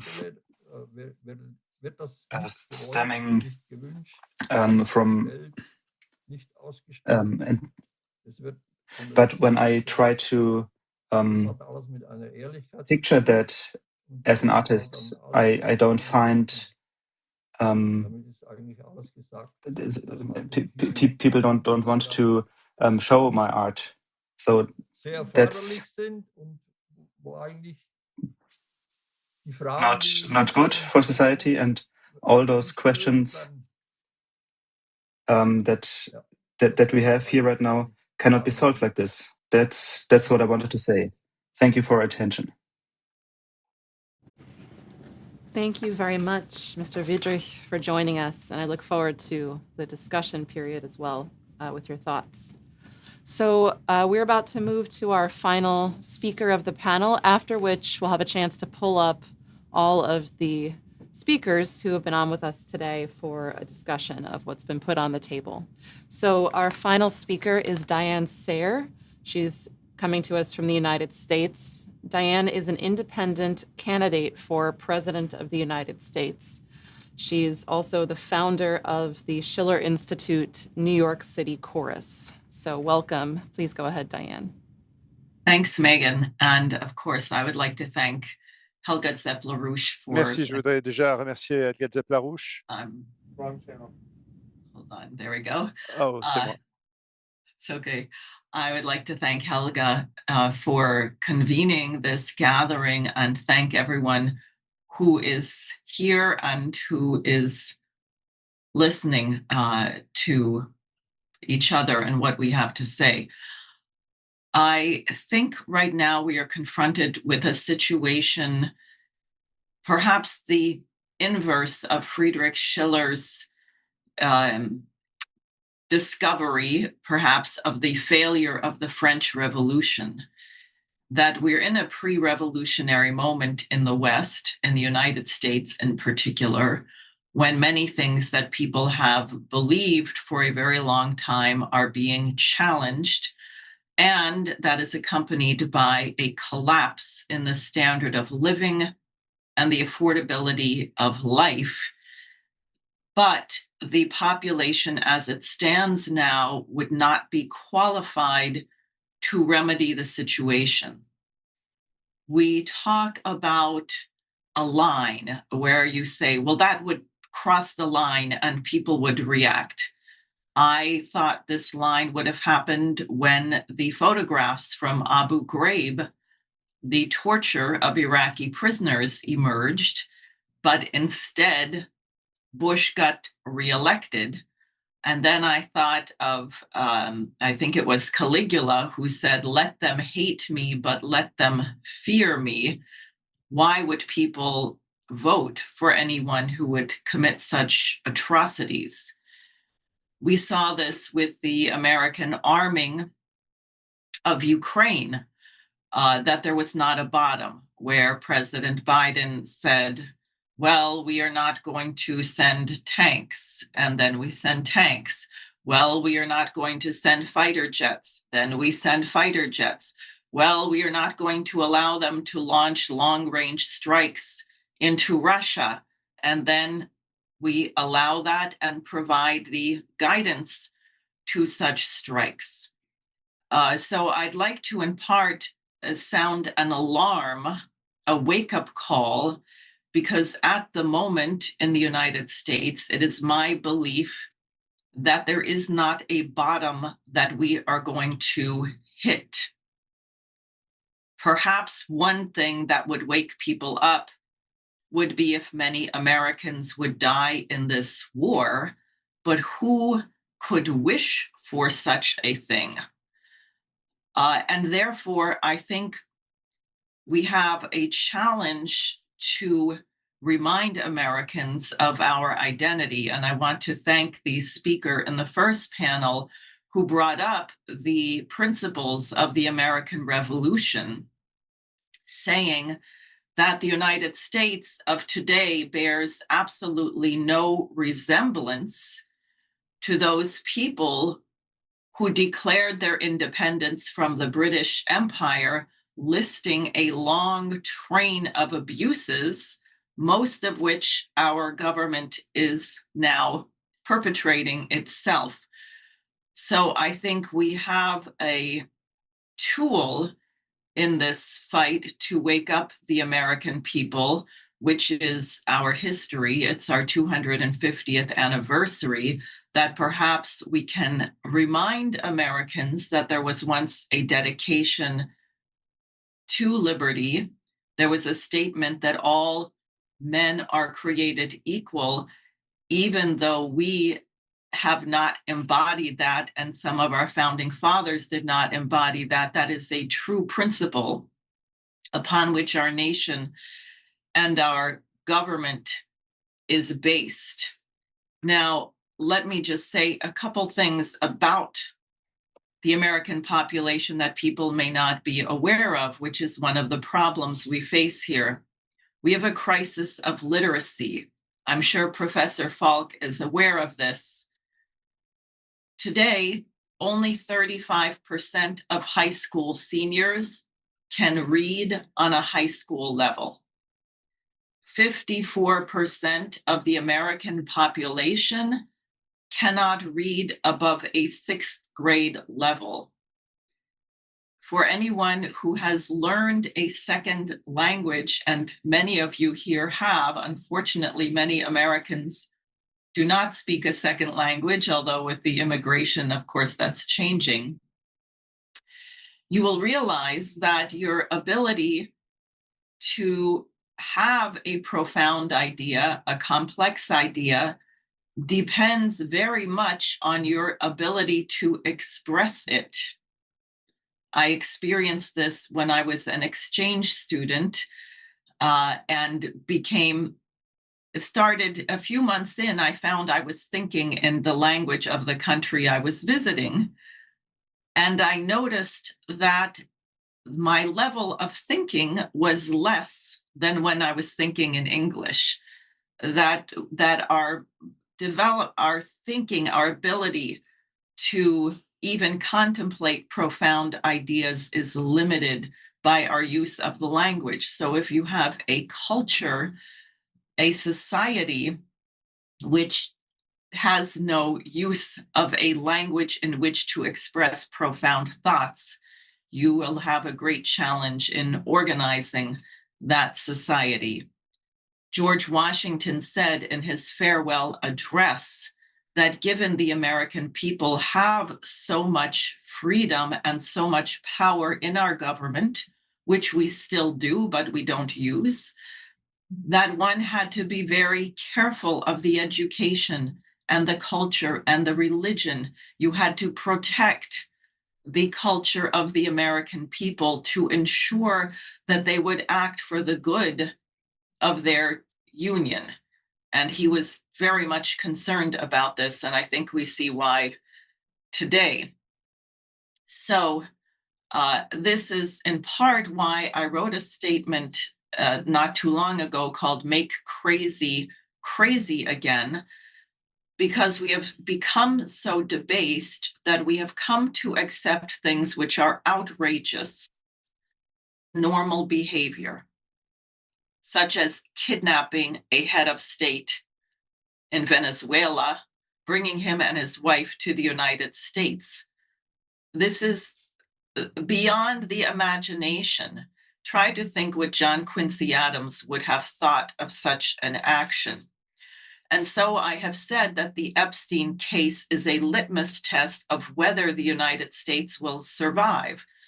Because if our entire Congress is incapable, having access to the documents and some of the unredacted names of the perpetrators, of launching a single criminal investigation, a single indictment of any of the perpetrators of these crimes who are listed there, then we will see that the United States has lost the moral fitness to survive. And this is why we can countenance and perpetrate genocide against children. So in thinking about how to remedy this state of affairs where there seems to be no bottom, and since we are talking about a renaissance, I think that we urgently need a cultural renaissance in the United States. Now, if it is necessary to have a dark age in order to have a renaissance, I think we have met the first requisite. So we don't have to worry about making a worse dark age. We have that. I was thinking about the loss of language. Do we have time to get millions of Americans at a proficient level of literacy so they can act to stop these horrors? And I was reminded of a conversation I had with Lyndon LaRouche not that many years ago, a few years ago, because I was reading Shakespeare plays with some of my younger colleagues and some young people, and I was somewhat taken aback by the monotonous tone of the reading. And it became clear not only that they didn't understand the words, but they somehow lacked the empathy, they lacked the ability to emotionally connect with what was happening. And he said, why don't you have people listen instead of reading Macbeth? Why don't you watch the opera by Verdi? Let people associate the emotion with the music of a great artist so that they begin to develop a personal connection of the emotional quality of empathy that goes with the text, and then return to the drama. So I think that gives us a kernel, and I don't say this to say it is hopeless, but I do say it to warn. We cannot be passive. We cannot say that there is some atrocity which is going to wake people up in the United States. We saw hundreds of thousands of young people moved by the genocide in Gaza. I think that gives an intimation that there is hope, that people can be moved.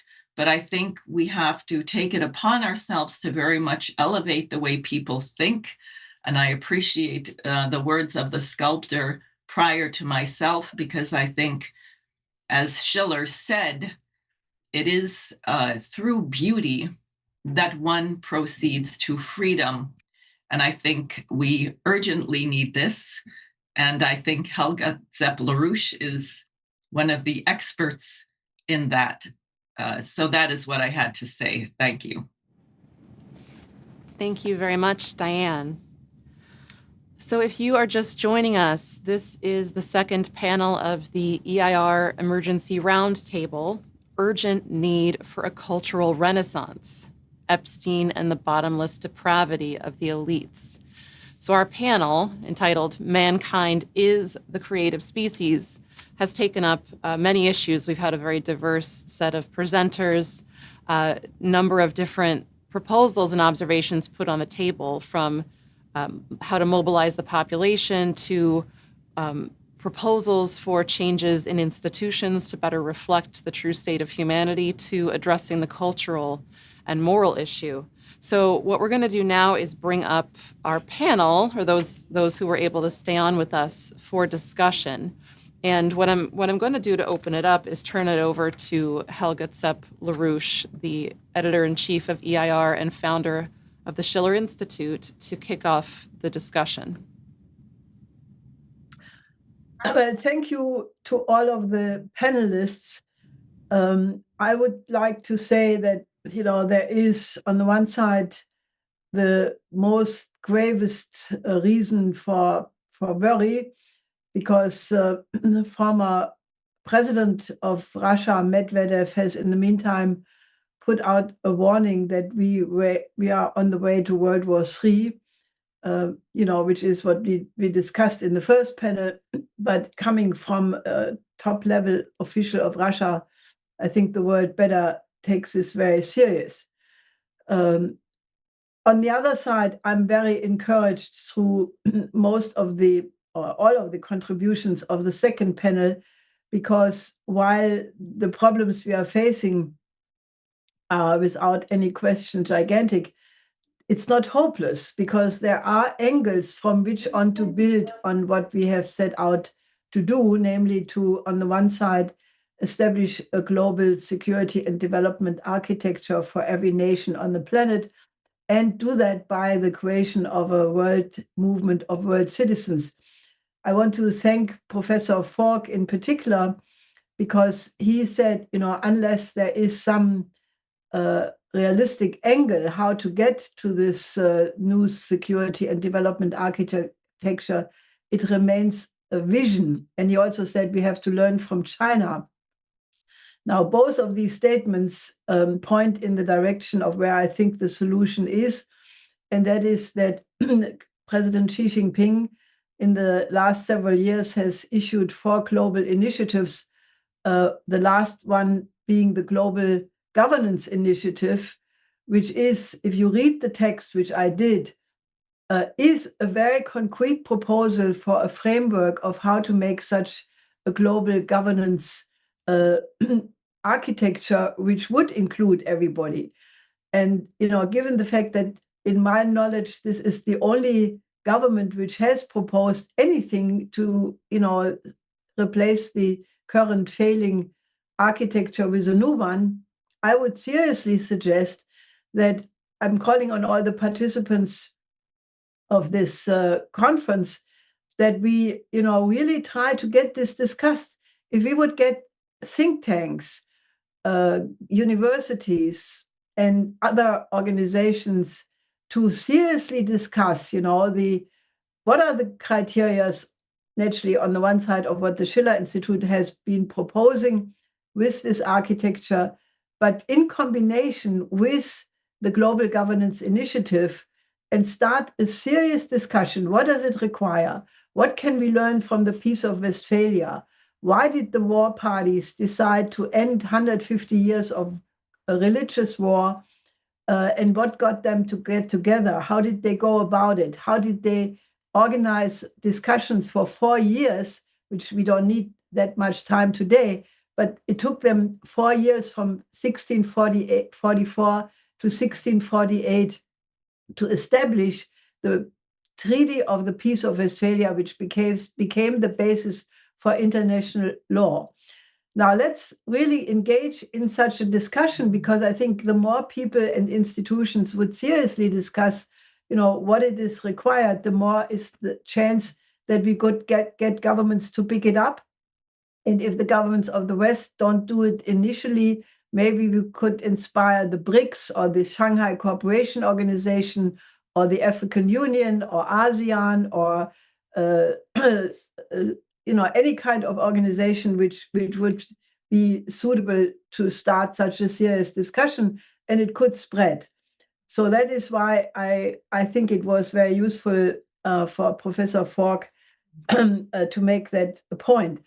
Secondly, I absolutely endorse what Congresswoman Huerta said, and I would like to pose this to the participants with equal importance, that we definitely need to build an active network of global world citizens. She made many subsections, the lawyers, the parliamentarians, other groups, but we need a lot of more activists, because, the Schiller Institute is extremely active. We have a lot of output. I would claim that we are among the most productive institutions on the planet, but we are still limited by the number of people we are, and we can only do so much. So please join us and help us to network exactly in the way Congresswoman Huerta said. Then I also think that what Mr. Garzon said, that the good thing is that the ancient civilizations of many countries of the global south are now coming to the force. I can only absolutely endorse that. I know that the Asian countries are all polishing and reviving their ancient civilizations, which are 3,000, 4,000, even 5,000 years old. And they are activating it. What China is doing in terms of, restoring its ancient cultural goods is absolutely laudable.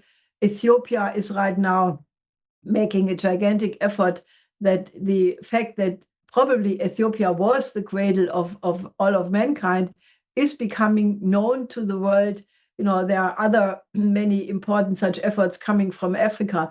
So I think this is very important. I would just like to add one element, and that is that as much as the present European governments are behaving, for the most part, not all of them, I take exceptions, like the Sanchez government just condemned what happened in Iran, and There are others like Slovakia and Hungary and others who are not part of that.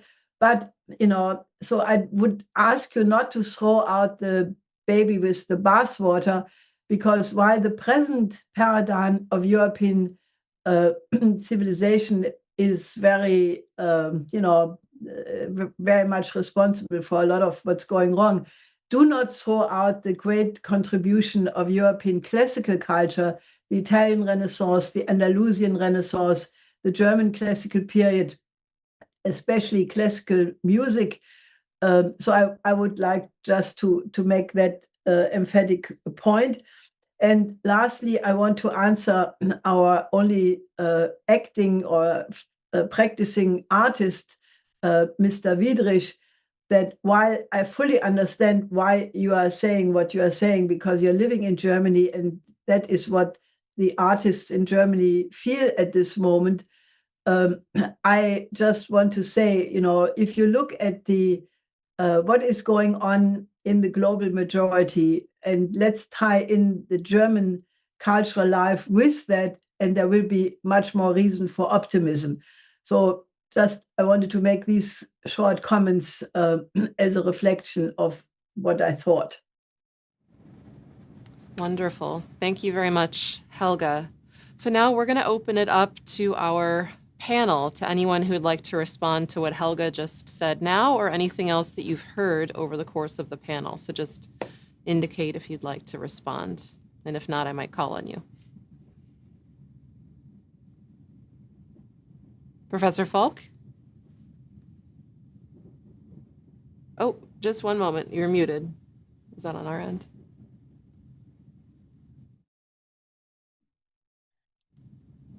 I'm more articulate when I'm unmuted, when I'm muted. I want to I much the points that you made, Helga. I question a little bit the presentation of Westphalia as the birth of a viable international law, because it was more the birth of a hybrid system where states could act to protect their territorial sovereignty, and it did bring the religious wars to an end, but it also began a system where so-called great powers did not accept international restraints on their war-making powers. And the UN really inherited that kind of hybridity between geopolitics for the strong. They were defined as the Western winners of World War II, and the non-West and the rest of, even in the West, the lesser states. So that kind of hybridity is not the kind of architecture that you want to promote for the future of a systemic international law that does not privilege the powerful and subjugate the weak.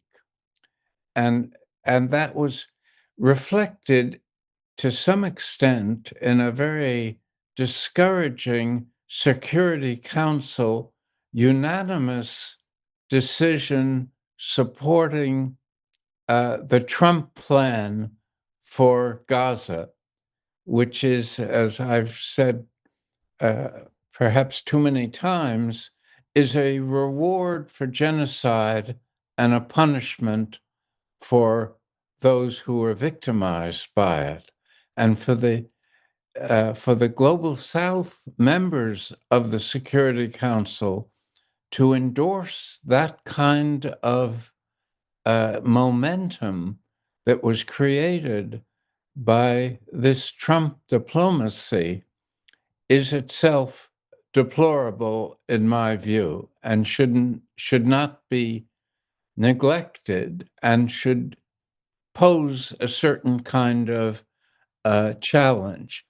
And a final point, which I think goes to what Diana Sayre so articulately expressed about recovering the American positive past, I really think that past has always been mythologized by suppressing the dark sides, which was the treatment of the native peoples that were inhabiting the country during its colonial period and post-colonial period, and then the economic reliance on slavery, which has resurfaced in this kind of white Christian MAGA movement, which is a kind of legacy of the unfinished part of the American Civil War, which in the South, as you probably know better than I, has never accepted, at least the white majorities in the South have never fully accepted the outcome of the American Civil War. And now they see an opportunity of reversing that outcome, at least to a considerable extent. Now, I think we as Americans have to face that if we're to move forward in a path that has integrity. And I think it's a crucial thing for those of us that see a different way of organizing humanity, that we have integrity about our own past in order to project something that people will eventually view as credible for the future. I probably said too much. Would Helga or Diane like to respond at this point in the discussion? Yeah, I can say something very briefly concerning the Peace of Westphalia. Why I'm saying it did lay the ground for the development of international law is because before that event, there was absolutely no international framework of organizing such relations among nations. And in that sense, the Treaty of the Peace of Westphalia was the first one which laid down principles. The principles were first, for the sake of peace, you have to replace hatred with love. The second principle, for the sake of peace, you have to forgive and forget all what was done by one or the other side, because otherwise you continuously keep adding crimes committed by both sides. So you have to forget that. And then, if I may sort of say, as a third principle, was the emergence of cameralism, which was the idea that in the reconstruction of the country after the war, the state has to take a leading role. Now, these were principles. That does not mean that the history which followed carried out these principles in the pure form. In that way, you are absolutely right to say that there was a form of hybridity. Nevertheless, I think one lesson to be learned from the Peace of Westphalia is the idea that if you want to have any kind of resolution, you have to first agree on the principles. And then you can go in, discussing the regional, historical, ethnical, and other problems, which are obviously many. So I would just say that the idea of principle is extremely important.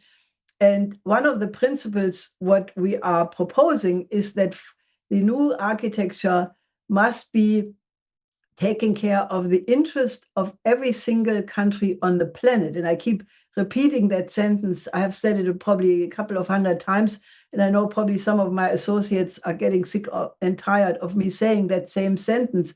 But I want that keeps in memory every country on the planet. And that means even the smallest country like Liechtenstein or some of the countries in the Caribbean or elsewhere, also their interest has to be fully developed. And that is why we say security and development, because I believe that fundamentally what Pope Paul VI had already expressed in the encyclica Populorum Progressio about the development of all people is absolutely true, that there can be no peace if you don't have development. We are just think about redistributing the existing pie. Naturally, it does not work. But if you engage in a global development dynamic, whereby you look at the relations among nations like those instruments in a polyphonic composition, where all the instruments are playing together in a harmonic way, each one furthering the interest of the other, like in a double fugue, where you pick up on one aspect and you continue it in the next one. You have a division of labor, whereby the principle is the development of all in the interest of all others, which is the idea of Nicolaus of Cruz, that there can be peace in the macrocosm only if there is a harmonious development of all microcosms.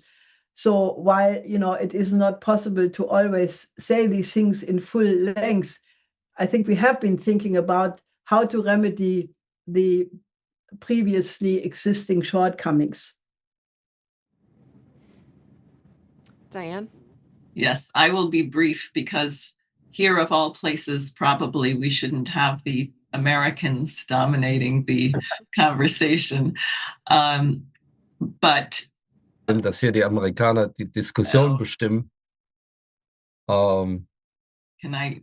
The German translator, yeah, okay. So, of course, I have been in the South, and as a young Quaker woman from the state of Maine, I had a particular experience in Mississippi touring a plantation where I discovered that indeed for some people there, the Civil War was not over. And I got quite a lecture from the great-great-great-grandson of whoever owned this plantation house, that the indignity of having the house used as a hospital for the Union Army, which made quite an impression on me. And I was prepared to organize tours of everybody from Maine to go down and have a visit. That being said, I think we have to, this question of the formation of the Republic and the ideas, I think it is possible to have a conception of a circle, a perfect circle, but when it comes to the implementation of it, you are not going to ever get there. And sometimes you may have a flaw in your own axiom where your circle is grossly misshapen, but it doesn't mean that the conception of circle is not perfect. And I think particularly John Quincy Adams had a very clear understanding of what the breakthrough for mankind of the time, when the British Empire was the ruling power and people tended to go along with that in their own mentality, the breakthrough that our nation represented.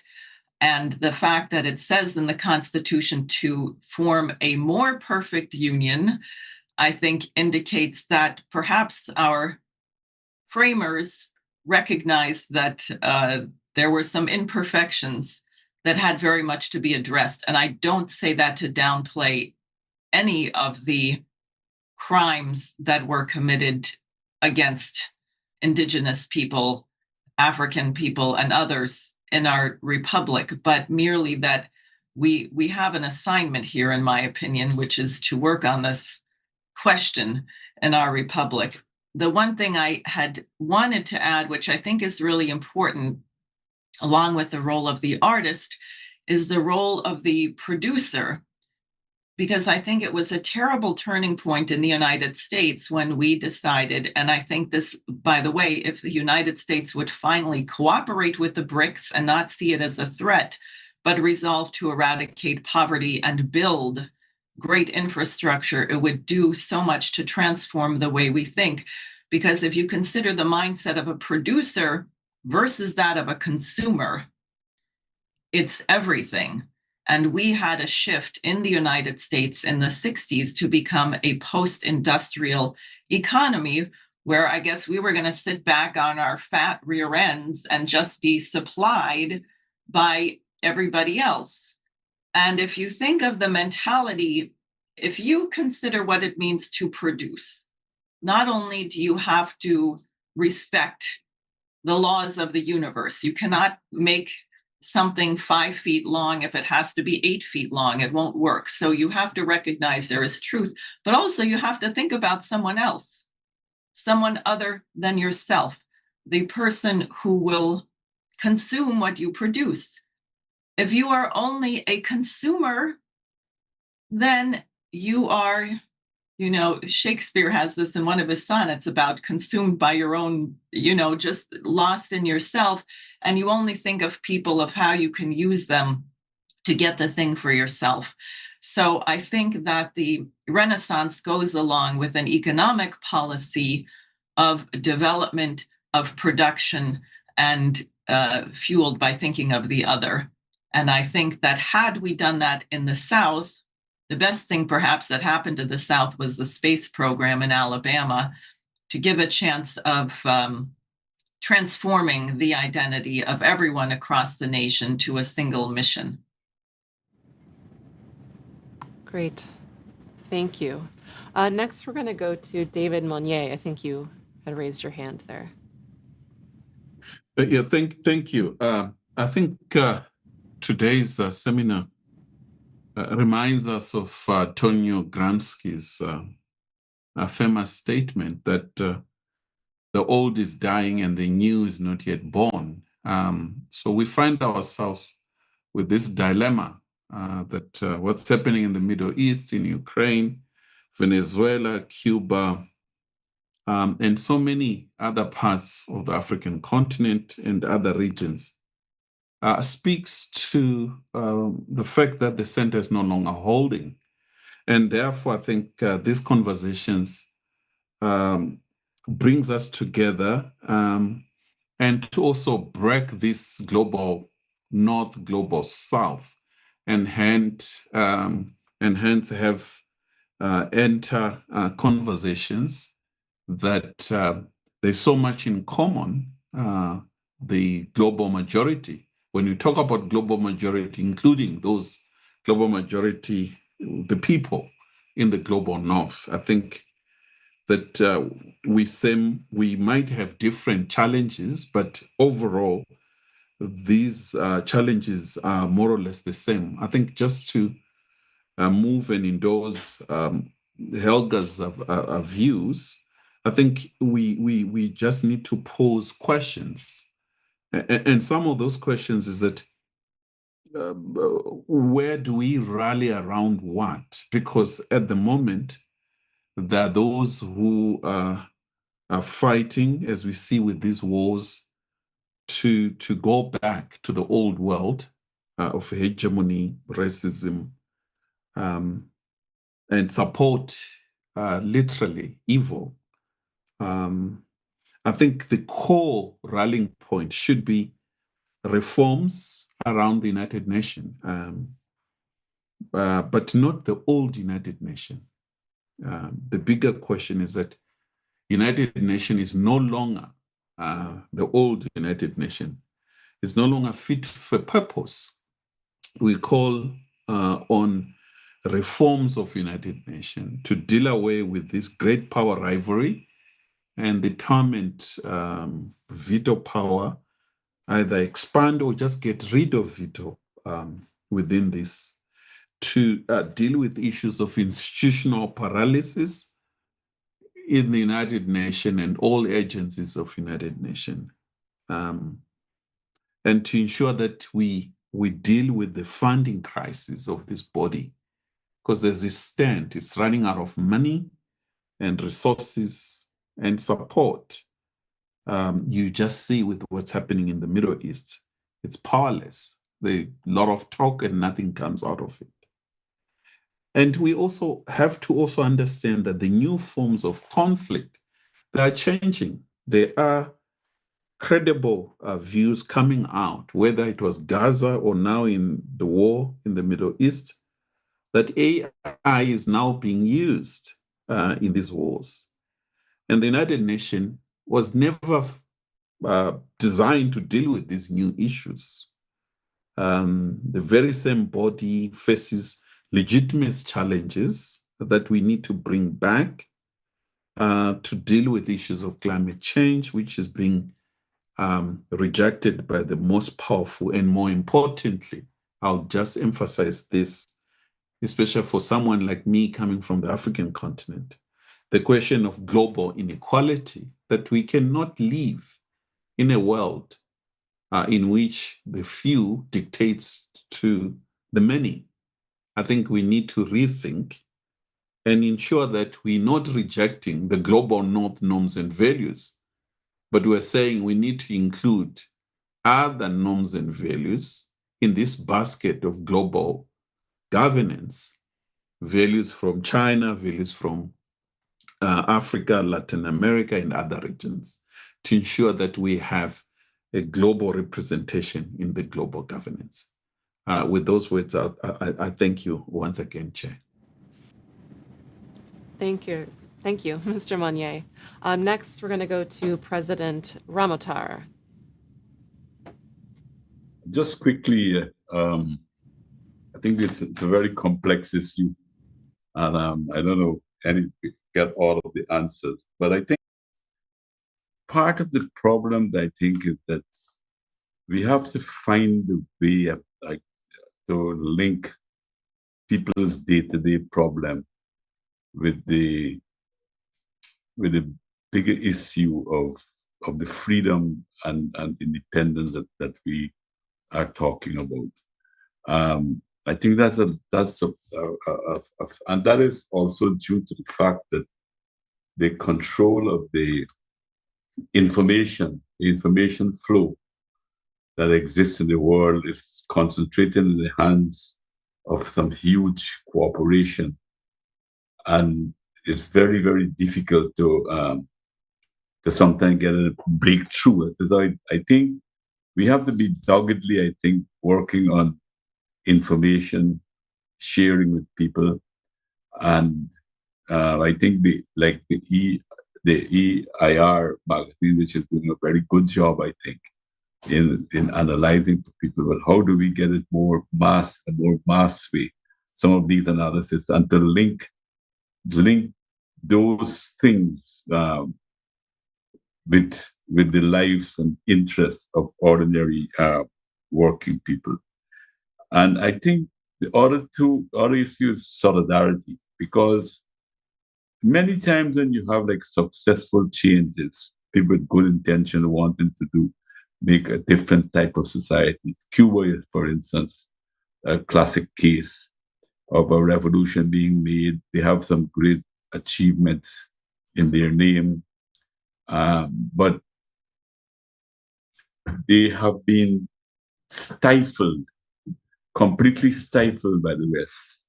And it's like a great frost trying to destroy a lot of the gains that have been made.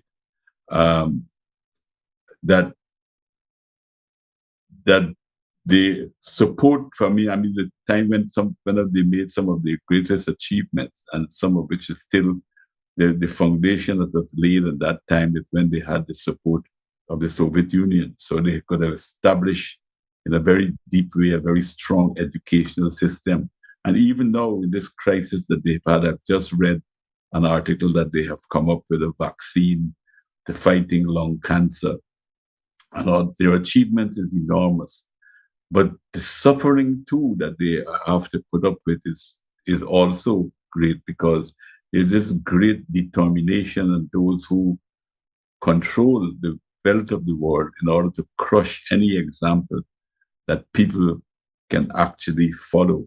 And I suspect that has happened in many, many other successful revolutions, where people are, for instance, Cuba is now some of the people very sympathetic with them sometimes make the same mistake of saying, well, why don't they hold free and fair elections without calling for the lifting of sanctions?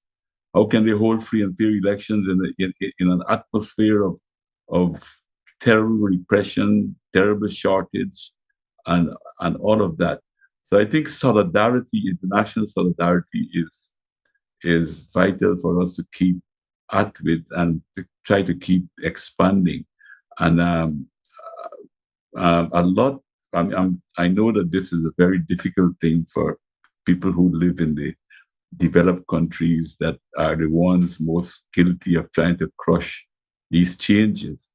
But a lot of responsibility is there, I believe, in order to try to create the kind of an organization and the kind of solidarity that will give people some space, some elbow room to maneuver in order to construct something new and something meaningful, and to build some of the dreams that they actually have.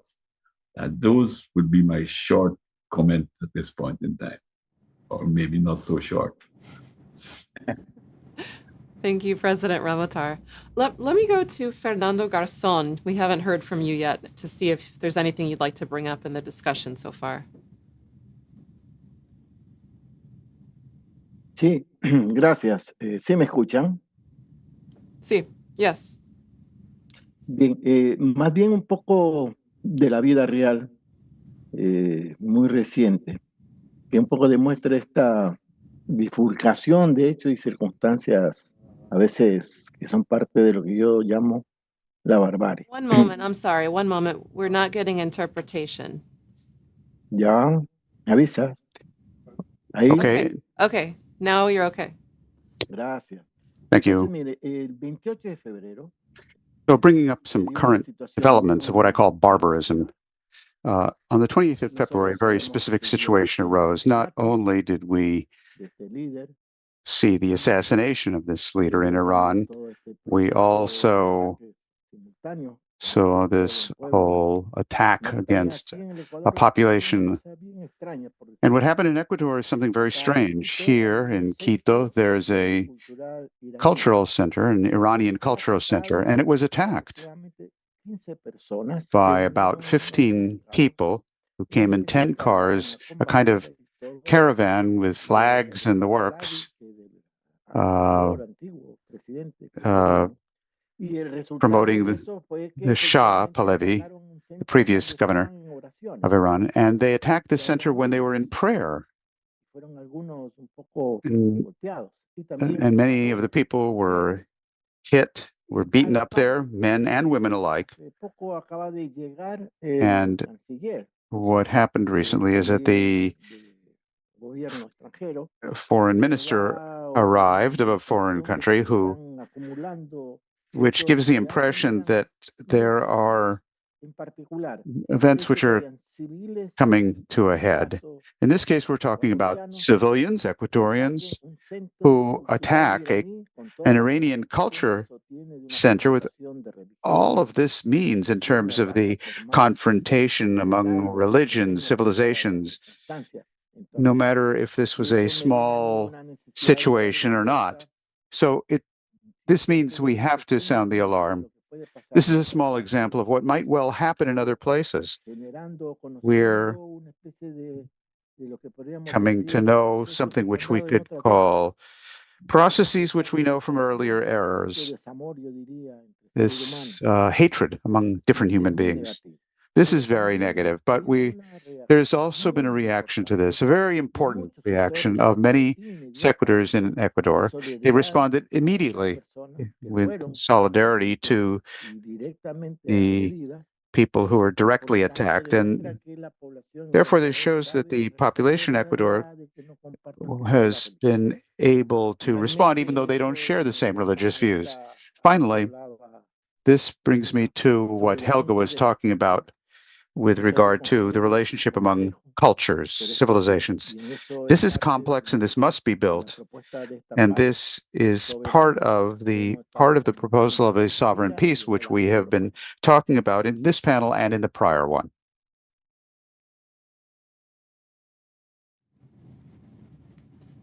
Thank you, Mr. Garzón. All right, let me see if anyone, I think at this point in our panel, I'd like to just open it up to see if anyone has any further remarks or responses. And then after that, we're going to go to Helga for closing remarks. So just raise your hand and indicate if you'd like to say anything more.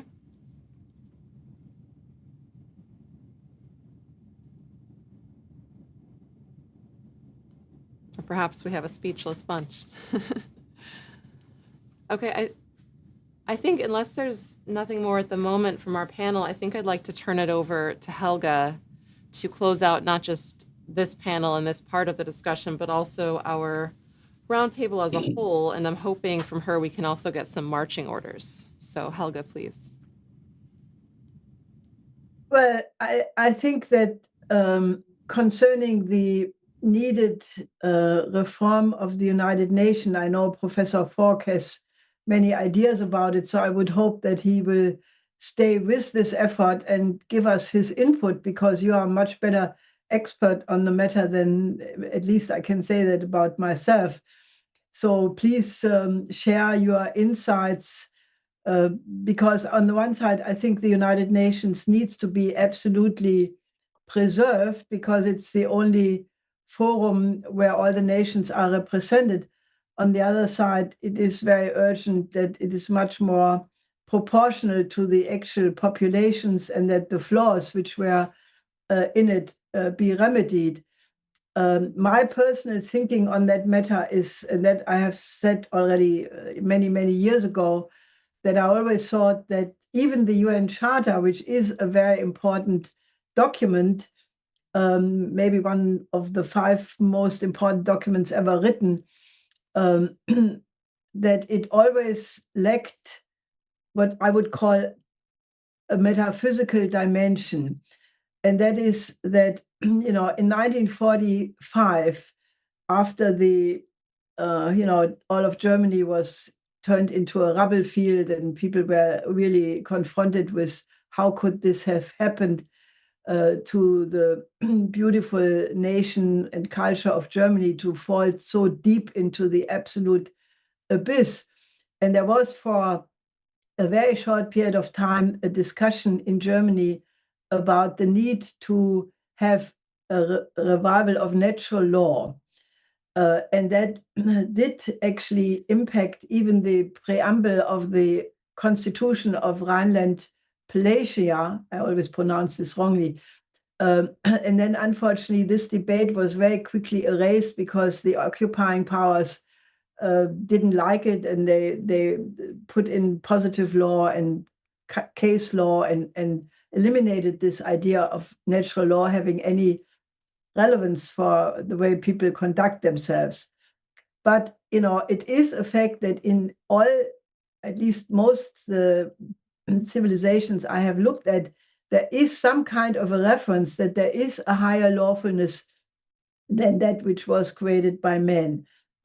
In the different religions, it's called natural law or cosmology or mandate of the heaven, or if you do not want to discuss it in religious terms, it's called that there is a deeper lawfulness in the physical universe, which you have to obey to, or else these laws hit back on you eventually. So, with other words, there is a way of somehow touching upon that deeper lawfulness, which obliges us to respect laws, even if, you're not always, these laws do not punish the little thief who steals from the pocket of somebody else. It's not like that. But it is a deeper lawfulness which you have to respect in order for the durable survivability of humanity. And I think if we think about a new architecture and a new UN reform, I would strongly make the point that representatives of all nations and civilizations should contribute these kinds of what I call metaphysical ideas. So that's one thing. And the other thing is, I think Mr. Monyae was mentioning the extreme importance of AI, not only in warfare, but also in economics in general. And while it is very clear that AI has been misused and used for terrible violations of human rights and just any kind of behavior among peoples, we should not throw out the baby with the bathwater again, because if AI is applied for positive purposes, it can, enrich the freedom of human beings tremendously. And if, you have good government, then that free time gained could be used for the continuous process of learning, of continuous self-improvement, of lifelong learning. And, it could really set people free in ways which have been completely impossible before. So this is why I think AI and all new technologies must be part of such a new architecture. For example, like the arms control treaties, AI should be subject to such similar reflections, and it should be part of such a new architecture. So my marching orders, if you want so, are that we really take the proceedings of this conference and, that we go out and really organize a popular mass movement of world citizens, because I think nothing less is required. I can already say that we will not only produce the video of the entire proceedings, but that we will make, as we did in the January 12th example, a shorter version, which gives people a sense of what the whole discussion is all about, to reach many people, to engage them. Otherwise, I would ask people, who want to become active organizers out of this process, please contact us, because we want to keep the discussion process going. We had in between at least 2 organizing meetings. We probably should have them on a constant basis. So if you want to become an activist of this process, please step forward, give us, even if it's only 1 hour per week or 2 hours per month, whatever your time allows, but help us to build this network and networking, because we definitely must act very quickly. And hopefully, this war in the Middle East will not prevent us from doing so by going completely out of control. But we should absolutely use the shock, which many people will experience and are experiencing, that we have a war which could become a world war. This is an ongoing thing while we are talking here. And that shock, should not lead to a passivity and the sense that we cannot do anything anyway. But the contrary, we should take this slogan, "Enough is enough," as our guiding star. I think I used exactly the same formulation in the new pamphlet, The Empire Has No Clothes, on the Epstein scandal and the implication for that for war and politics.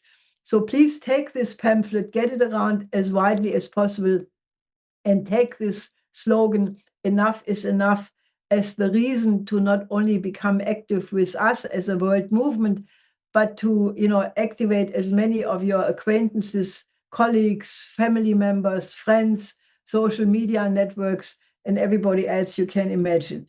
So with that, I thank you all very much. This is a grave hour of mankind, but let's rise to the occasion and take that as a turning point in all of history by being committed to create a renaissance of the beautiful culture, which is the ownership of mankind, of all of us. Thank you very much, Helga. Thank you very much also to our distinguished panel from this second panel and also the first panel. This is the conclusion of the March 2nd EIR Emergency Roundtable, Urgent Need for a Cultural Renaissance. So again, thank you very much, and please stay tuned and stay in touch.